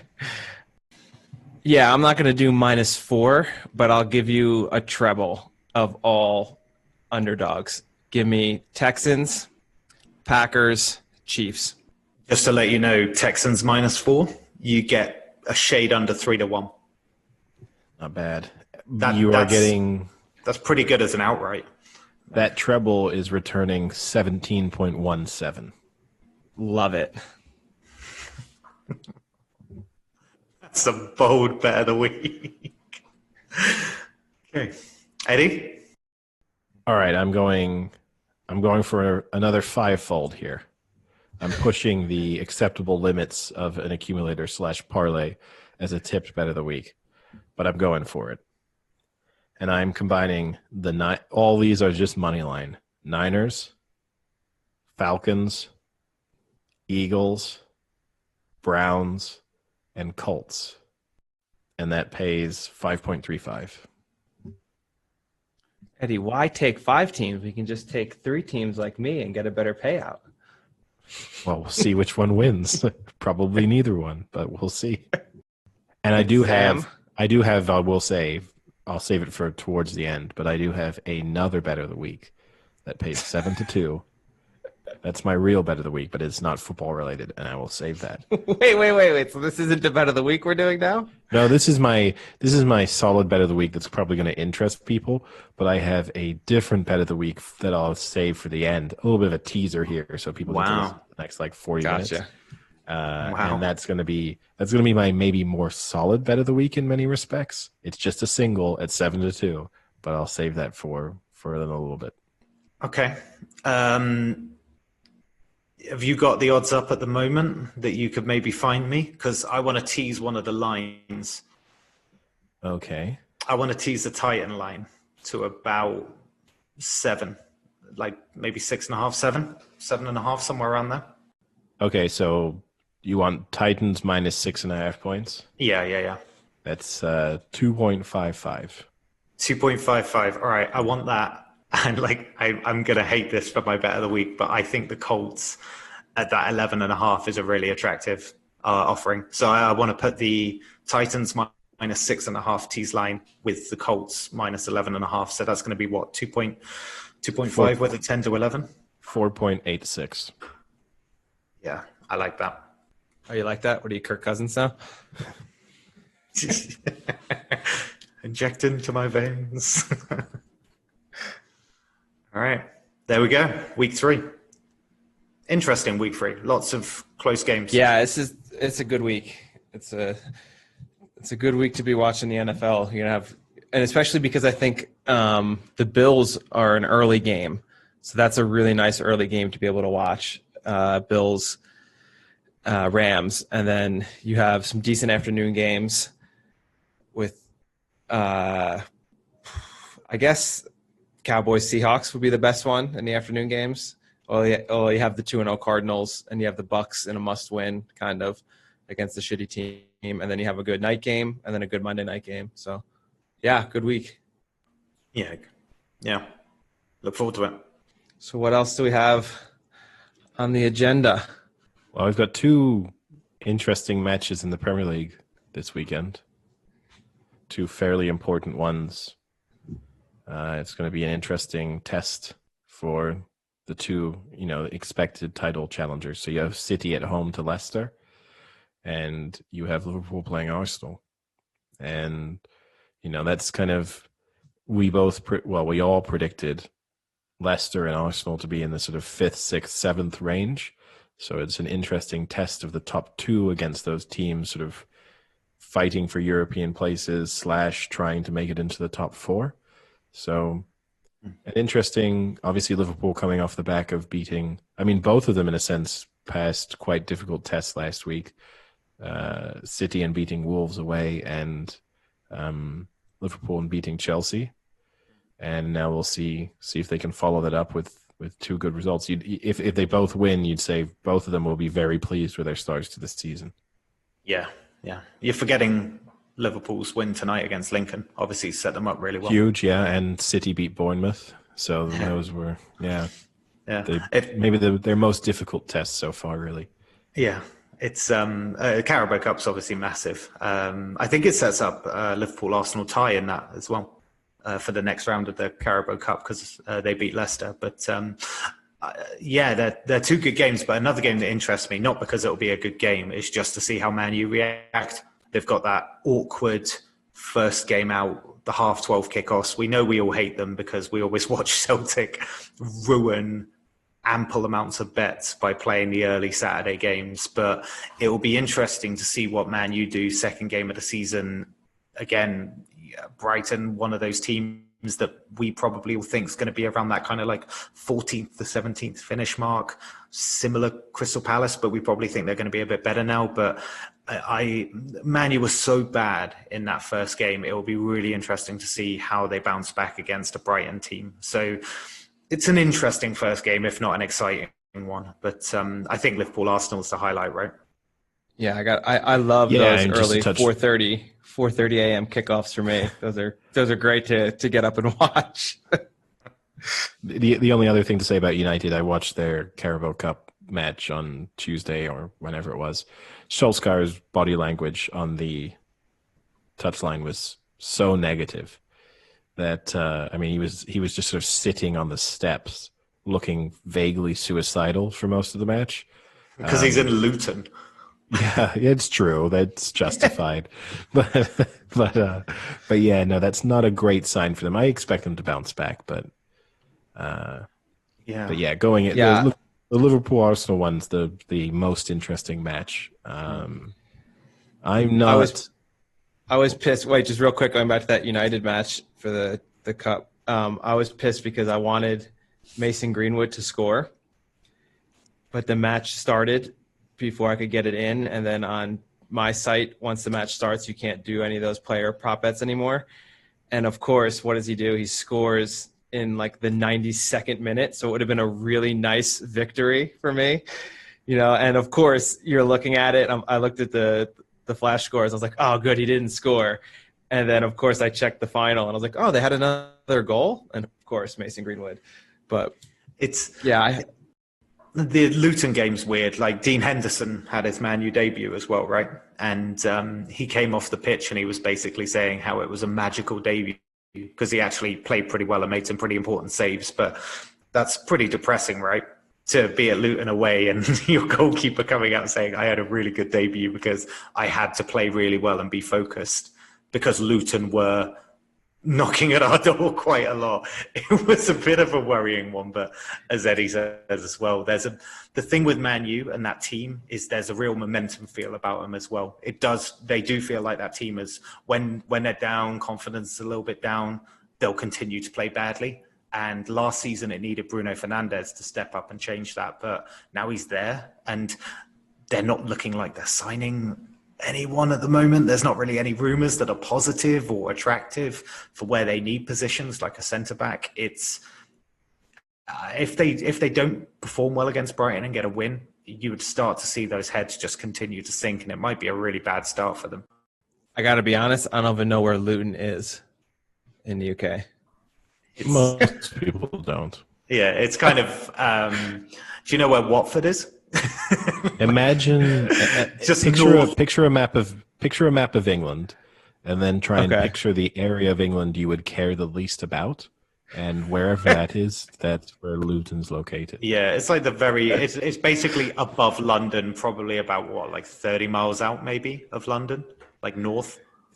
It's got a really shitty airport. Kind of know, the airport. You will kind of know where Luton is because on one of our Royal Ascot trips, if you recall, when Austin came, he was tricked into because it's listed as a London. It was listed as a London airport, so Austin decided to fly into Luton, thinking that it would make getting into London fairly quick and easy, and he quickly found out that he had made a huge mistake, and so it took him a couple of hours to get to our airport. Oh, it's so bad. You actually need to get a bus to get to the station to get the 30-40 minute train. Maybe like the half an hour, maybe at best, because I knew they do this like Luton Express. But that is the type of airport where it is really, really busy at 5 a.m. in the morning with drunk people going to like Ibiza, Alicante. Like the airport bars are rammed busy at 5 a.m. It's that kind of airport. Did you boys see Charlie Appleby with Guyeth? Basically said that there's more negatives than positives at the moment for an ARC run. His reason for it was that they like to give him a lot of time. They like to give Guyeth a lot of time between races, and they said that the shortest time was between the most recent one where he lost the Champion Stakes and the what did he win previously? I can't remember. Where he beat Magical. I can't remember the race. No, where he beat Magical about 3. Juddmonte? Yeah, it's the Juddmonte. And basically he said that was the shortest time between races, and it kind of showed that they shouldn't do that with this horse. So he's saying that that's why there's more negatives about an ARC run. But he did say because of that, there's probably more potential for a Breeders' Cup run. Well, we should probably cover... Guyeth's probably not running the ARC. Running in the... Gosh, he is unlikely to be running the ARC. Who's been telling you that for 2 months? I don't even know why I brought this up. I don't know. Some arrogant asshole. Yes and yes. Yeah, I do wonder though if Guyeth wasn't turned over by Magical, I wonder if that's the rhetoric. They probably would have run him because you wouldn't have had this issue about a short term between races. They would have said, "Oh, well, he can do it regardless of the amount of time between races." Yeah. But it is what it is, right? Yeah. Well, I think we should probably wait till next Thursday because then we can do a full ARC preview. But what seems to be happening now is, more and more horses seem to kind of be bowing out. So I think Magical now is not going to race in it either. And you're basically just left with Love and Enable. So this amazing race that we had in our heads really shit 2 months ago is now just Gosden versus O'Brien. Great. Well, there's more French horses. More versus the Tory. We'll do it next week, but there's more to it than just that. Yeah, you're right. Enable's not even worth betting. So too old. Past his prime. Hey Eddie, how's that internet doing? just get him going. I'll remain cool, calm, and composed. So, Sam, I just want to touch back. Now that I'm a huge Arsenal supporter, just like you, what do we think our chances are? Oh, what, in the Liverpool game? Yeah. Shit, we were talking about that at one point, weren't we? I think it's an interesting test for both of them. Like Liverpool will say that they've had a good start to the season, like overcoming, Chelsea the way they did, and Arsenal, like that's tough games. And so to have 3 wins out of 3 with 2 pretty tough teams is a really good start. I think Arsenal as well, this is a step up. So they've won all Community Shield and Carabao Cup included. They've won everything put in front of them, including beating Liverpool. Recently, though, Arsenal under Arteta have had they haven't lost to Klopp, which is quite interesting. So they beat him in the Premier League at the end of last season. Beat him in the Community Shield just happened. So I think Arsenal have a recent record of getting turned over pretty badly at Anfield. They leak goals for fun. It doesn't look like this Arsenal team will do that. So for me, I'm inclined to say. I'm actually inclined to say draw in this one. Maybe score draw, maybe 1-1. I think Arsenal are going to put up a good performance, and I think having this game out of the way early is good for Arsenal as well, because this is one of those games that could, as like last season, can be a real momentum killer for Arsenal. They could win 6 in a row and then easily turn up at Anfield, get stuffed 6-0, and then all of a sudden go on a terrible run. So I'm going to go with the score draw. I think Arsenal look good. Yeah, I think if you go back to that Liverpool-Chelsea match and you look just at the first half, did Liverpool play the better first half? Yeah. Did they play a spectacular first half? No, not really. Chelsea had 1 or 2 chances. Liverpool controlled the ball a lot, but Chelsea still had opportunities to score, and I think that's how you beat a Liverpool team is you just make the most of your opportunities that you're going to get, and you get up a goal early and then kind of rattle them a little bit. So I think Arsenal could maybe do that. They have they have the speed and they have the talent to kind of get like a quick strike goal like that. And if they can get out to a lead, I think a draw is a definite possibility. You know, Arsenal have won the last 8 matches they played. You know, they're hot right now. So I like the bet of a draw. You know, maybe it's just, you know, me with Arsenal running through my blood now. So, but on your shoes. Yeah, mostly just on my feet, but a little through my blood. I think Eddie's pick will be pretty obvious, but curious for this confirmation. I'm curious for Eddie. I think Eddie is seeing Eddie's seeing like a 2 or 3-0 win for Liverpool here. I don't have that level of confidence, but I do think Liverpool will win it. What I really want to know is, do you think I could buy some Kirk Cousins shoes? Ooh. Would that be? Probably. Maybe you can buy his cleats. You just walk around in cleats all day. They would never not know when you're coming into work. Hey, who's this? Click, clack, click, clack, click, clack. Oh, Eddie's here. I want Eddie to go the whole Hulk now and just wear the whole Kirk Cousins with the helmet. Eddie, do you think Kirk Cousins has his own brand of Land Rollers? Oh, it's possible. Just nice purple skates. Those would be so cute. Yeah, I'll look into that. If not, maybe I'll call Land Rollers up and see if we can release a new range. The Kirk Cousins range. I'm imagining there's got to be a limited run on that. I don't think so. You don't underestimate the potential. So Eddie, no opinion on the Liverpool Arsenal match? No, I mean I said already. I think Liverpool will win. I'm not. I thought you were going to do more, but no, not really. I got sidetracked on Kirk Cousins. Yeah, sorry. I'm just thinking about him now and picturing him in Land Rollers. But no, I think Liverpool haven't been super impressive so far, but at the same time, I think Arsenal are still. I'm not trusting them defensively, and I think that this Liverpool team will pick them apart a bit. So. Yeah, I'm expecting. My really confident move in this would be sort of an over 1.5, which I'm sure doesn't pay not big returns, but that one I would really like because I think there's no scenario in which you have fewer than 2 goals in this match. But I think Liverpool will win. I'll give you a good toss up. In what match are there more total goals? That match or City Leicester? I'm going to take the City-Leicester match because I think that City are looking sort of pretty potent at the moment, so to speak. And I think that, non-frail. Yeah, non-frail. Yeah.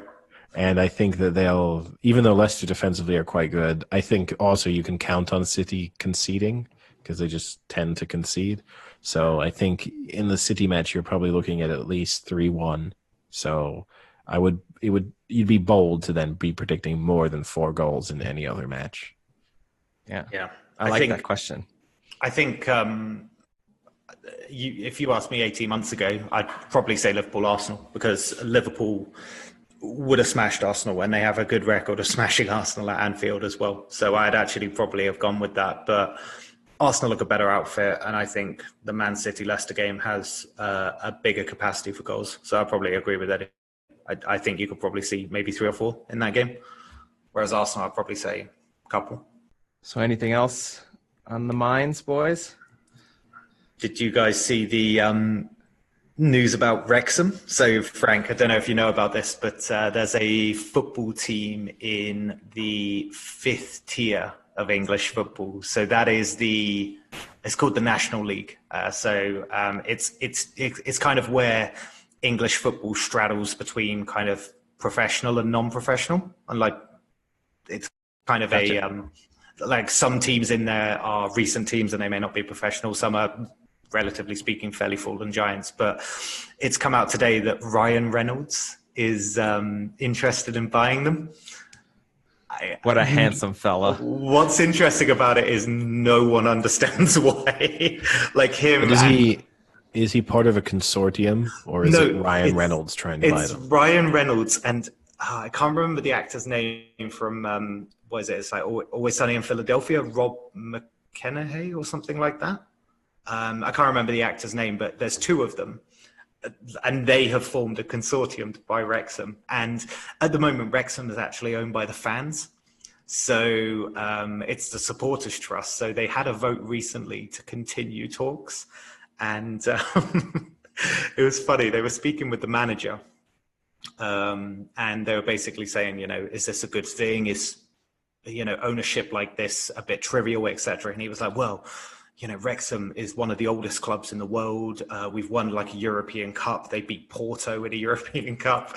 And we've got one of the oldest stadiums in the world. And they were like, yeah, but do you worry about kind of being trivialized with an actor owning you? He was like, I don't really care. They plan to put like 2 million into the club. So that goes to show you the kind of care that they have. As soon as money's flashed in front of them, they're absolutely fine. But what I loved about it was that obviously now it's come out that Ryan Reynolds might be buying them. One of Wrexham's biggest rivals are called Chester. And because just really close vicinity with each other, basically. And the rumor is now that Hugh Jackman might buy Chester just out of complete spite to have that rivalry. If Hugh Jackman buys Chester, we'll have to do an entire episode dedicated to Hugh Jackman, because we've got some great Hugh Jackman debate to have then. Yeah, epic. But the funny thing is it must be nice to have this much money that you're just buying semi-professional sports teams to hold together a fake grudge. To be fair here, in both instances, I bet that the cost of actually physically buying the clubs is probably in single figures. The question will be taking on their debt. It was single figures as no, seven? It's a pound. It could theoretically. Yeah. There's many instances where clubs are bought for a pound because their debt is 120 million. So the upfront cost isn't the issue here. It's the question of, can you then cover their operating, because they're definitely making a loss. Yeah. At the so moment, can you then cover that, and then if you do want to try and invest in the club to try and take them to a, but also the pressure on owners to invest now with the financial fair play rules, you're so limited in what you can do. Now, admittedly, I would be, the financial fair play rules probably don't apply at the level Wrexham are at, because that was kind of how Salford were able to push their way up to the Football League so quickly. Is it wasn't until they made League Two that it really mattered.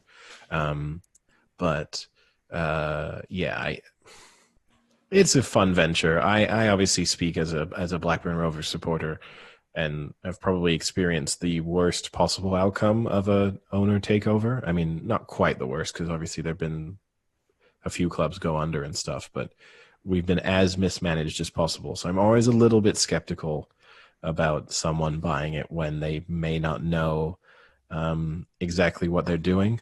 Yeah. Well, I mean, he's a savvy businessman.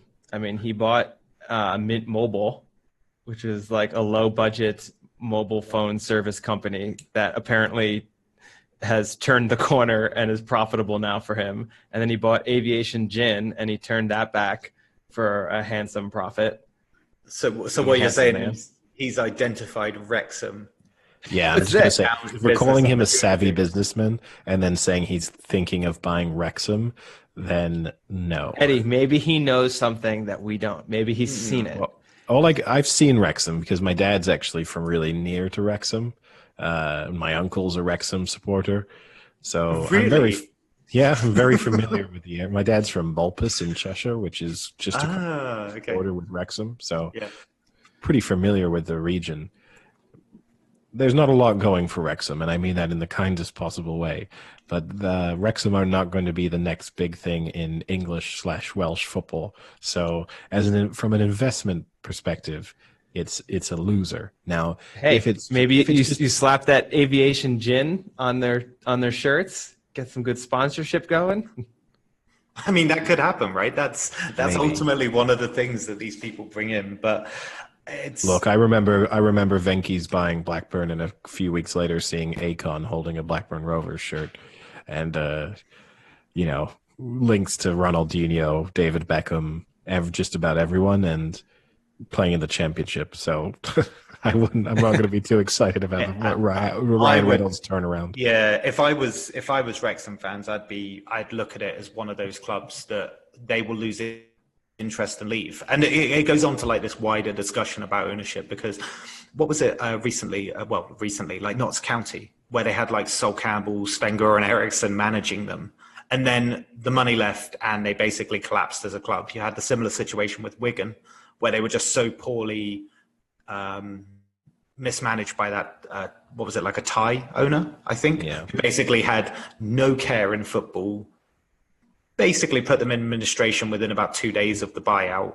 Has agreed to like waive the debt and that's to help them out. But I think it is a genuine problem, because for Ryan Reynolds, this is just trivial, right? But Wrexham are one of the oldest clubs in the world, and they do play at one of the oldest stadiums in England, well, in Wales actually, and England. But there are fans of Wrexham, and they could see their club either. They could see their club. Yeah, your uncle. Yeah, he might be the only one.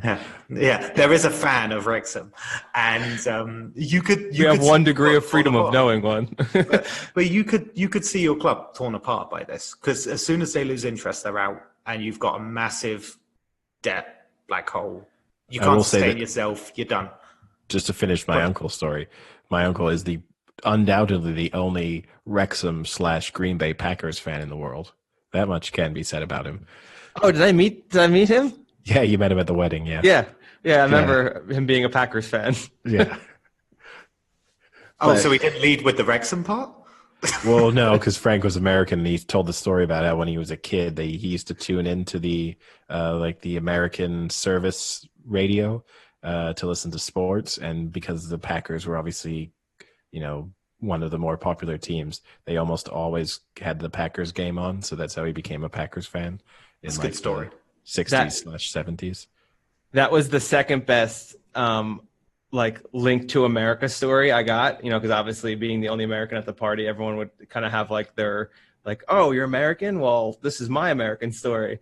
But one of Eddie's friends of the family was like, oh, where are you from? Or where are you living? I was like, oh, I'm living in Tucson. It's like this little city in southern Arizona. She's like, oh, I've been there. I was like, really? And she's like, yeah. I toured all through the States, and I spent some time there. And then I was up in Detroit, and I was in the halftime of the Super Bowl. And we're like, wait, what? Time out? She's like, yeah, I was part of the halftime show for the Super Bowl. And we're like, this year it's Shakira and J-Lo, and 30 years ago it was you? It's a big deal. And she was like, yeah, maybe it wasn't a big deal back then, but it was me and this, she was in not like a Peace Corps thing, but some. It was a choir or something. Was it? I thought it was like. Wait, how did you confuse the Peace Corps and a choir? No, I thought it was like some sort of I thought it was kind of like a community putting on the halftime show. No, I thought it was like kind of like a community service thing. They were like, at halftime of the Super Bowl, we're going to dig a well. We're going to dig a well, teach some poor people English literacy, and spread Christianity around the stadium. I wouldn't go around the 30-yard line right now, because this is a pretty deep well. It's going to be a little bit dangerous in the second half. Is that all the Peace Corps does? Dig wells? Not far off. No, but I thought she was in some sort of nonprofit community service thing, and that they were she was marching across, not actually performing. No, but maybe sang. That was wrong. She sang. That was the thing. She actually legit. But her reasons for being in the U.S. were, I think, for some other reason. But then I think she was part of a choir, and then that choir performed. But no, going back to the issue of ownership in football, to me, the only solution, right, is that I think new owners have to put a certain amount of money in escrow or something, because so far the fit and proper tests that they do for new owners in England, it's just not working. It doesn't work. And you just can't have these situations where clubs, it means so much to people, and to watch their club just be dismantled by someone who has decided it would be a fun plaything for a little bit of time. And I'm not saying that will be the case with Ryan Reynolds. This obviously happened several times already. And in some instances, teams have been saved, right? It nearly happened to City with Thaksin Shinawatra or whatever his name was. And it was only the fact that they then found someone wealthier to bail them out and take them on to that next level that didn't end up in being another horrific story of another club. Wigan, in a way, is the saddest one because Dave Whelan was such a good owner and cared so deeply about the club. So to then watch them be sort of stripped apart after he'd made the decision to sell them, it must be sort of heartbreaking for him. Yeah. But yeah, no, they've got to fix it. You know, like Blackburn, the only redeeming feature you can say about Venky's, about the rows, is that at least now they are paying all the bills to keep the club going, which at the moment, those bills are ever increasing with no fans being there and no prospect. I know at a club like Blackburn, I don't think they're going to have fans there at all this season. So that's a huge drop in revenue. And that's even more reason to make sure that you have owners taking charge who have the financial ability, and not only the ability, but the intention of supporting the clubs when things do go badly. No, exactly. And the fit and proper thing came up for the Newcastle takeover, right? Because Mike Ashley, who is not fit and proper as an owner, was trying to sell it to the Saudis. He's not fit and proper as a person. Yeah, he's not fit and proper as a humour. He looks basically he's a Jabba the Hutt. He's basically the closest thing humanity has to a bacon bap. Like, it's absolutely insane. But he was trying to sell to like a Saudi consortium that had links with the Saudi prince, of which most countries in the world are doing some element of like an arms embargo against. And yet, you know, they're trying to buy a Premier League club. And you had Newcastle fans screaming for this Saudi takeover because they hate Mike Ashley that much. But I think they must have known the risks with that they'll just bail in 3 years when they realize that Newcastle are a pretty bang average team. It's tough, right? Because the situation, the financial landscape in English football and European football at the moment is such that unless you do have a wealthy owner really pumping money in, you've got no chance. Like, you can try and be well run and kind of perform well for a few years, but there's too many teams now with people pumping. You even look at Everton, right? You've got a mid-table side having major money pumped into them. So if you're coming up to try and do it the kind of old-fashioned fair way of gradually building a squad and getting better and bringing people through your academy or whatever, it's not going to be good enough. Yep. So that's the issue as a supporter, is you kind of have to hope for some wealthy, benevolent figure to decide to invest in your club, but it comes with the obvious risk that as soon as they decide to pull the plug, you're absolutely screwed. Yeah. Yep. As soon as they pull out, you're done for, right? Is that what they say? What I did, touching on one other footballing topic, I don't know if you saw, probably should have brought it up when we were discussing Liverpool, but I don't know if you saw the clip from Jurgen Klopp's reaction when Christensen was sent off for Chelsea. No. Because obviously it went through VAR review. And when the decision was made to send him off, a bunch of the Chelsea players and staff started applauding, which obviously you could hear because there's no one in the stadium. And Jurgen Klopp very angrily turned around to them and told them, "You don't do that. You don't cheer for a red card. You don't do that. What are you doing? You never do that." What? Yeah, it's a clip. I'll send it to you afterwards. But he very aggressively tells them that you don't applaud a red card. When was this? In the Chelsea match? Yeah. When the red card was issued. I'll have to say, the more I watch him as a manager, he's very touchy, eh? Yes.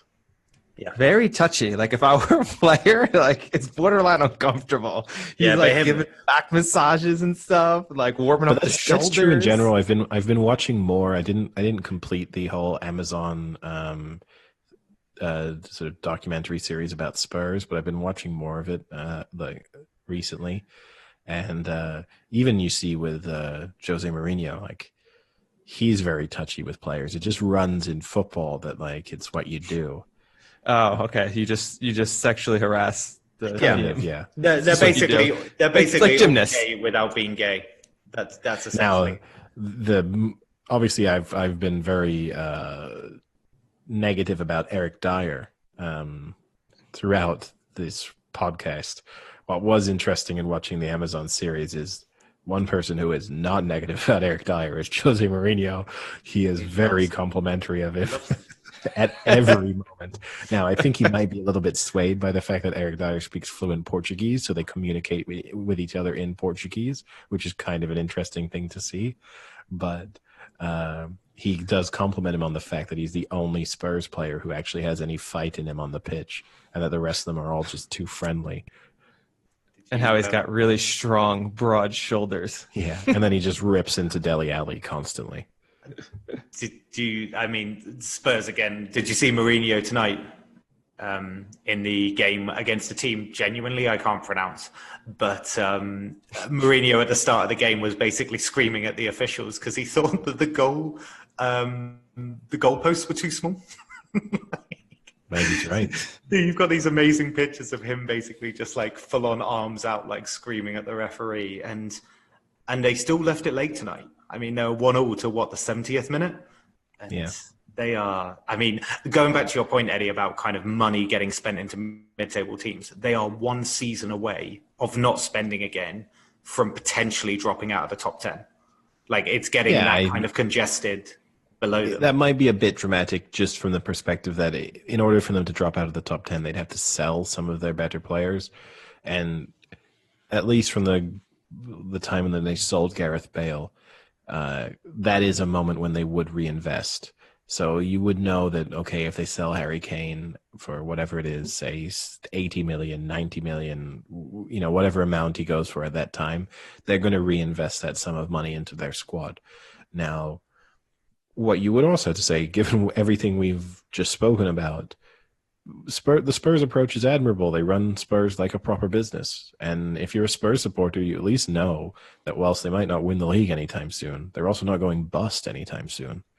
So they at least have that going for them. In both the cases of both Arsenal and Spurs, you have to give them credit for the fact that they are actually running somewhat sensible businesses. And it would be better if more football clubs did adopt that approach. Yeah, I'd say the new stadia did that for them, though. I think maybe they would have been a little bit more cavalier if they didn't have these huge debts. But then again, they're at different stages, right? Arsenal's now paid off, and you've started to see with like Pepe and things like that they are spending money. Yeah, but then they signed Pepe, Spurs, so then they probably realized, good God, we don't do that. I'm happy to give Pepe a little bit more time. Yeah. Sadly, defenders won't give him more time on the ball, so that's... All right, boys. I've got to skedaddle. Oh, before you do, though, I teased my real bet of the week. Oh, okay, go ahead. Before we wrap this up quickly, we've got so many cycling fans out there. Right on the heels of the Tour de France, we have the World Cycling Championship coming up this weekend. Going to be a real spectacle, worth tuning in for. And my tip of the week is Wout van Aert to win the men's World Cycling Championship at 7-2. I think he is a very, very solid bet. Okay, thank you. Well, thanks for that one. Well, you laugh now when I'm talking about that 7-2 winner on Monday. You won't be laughing then. Yeah, I probably still will. Yeah, mainly because of the name. Van Aert. Oh. A-E-R-T. All right, well, let's get off this podcast so we can go watch that great Jags game. All right. Yeah. I'm excited. Yeah, I'm excited. It's a good way to put myself to sleep. Yeah. You sure it's not talking to customer service? Same time. It's closed. All right. Talk to you later, boys. See ya. Cheerio.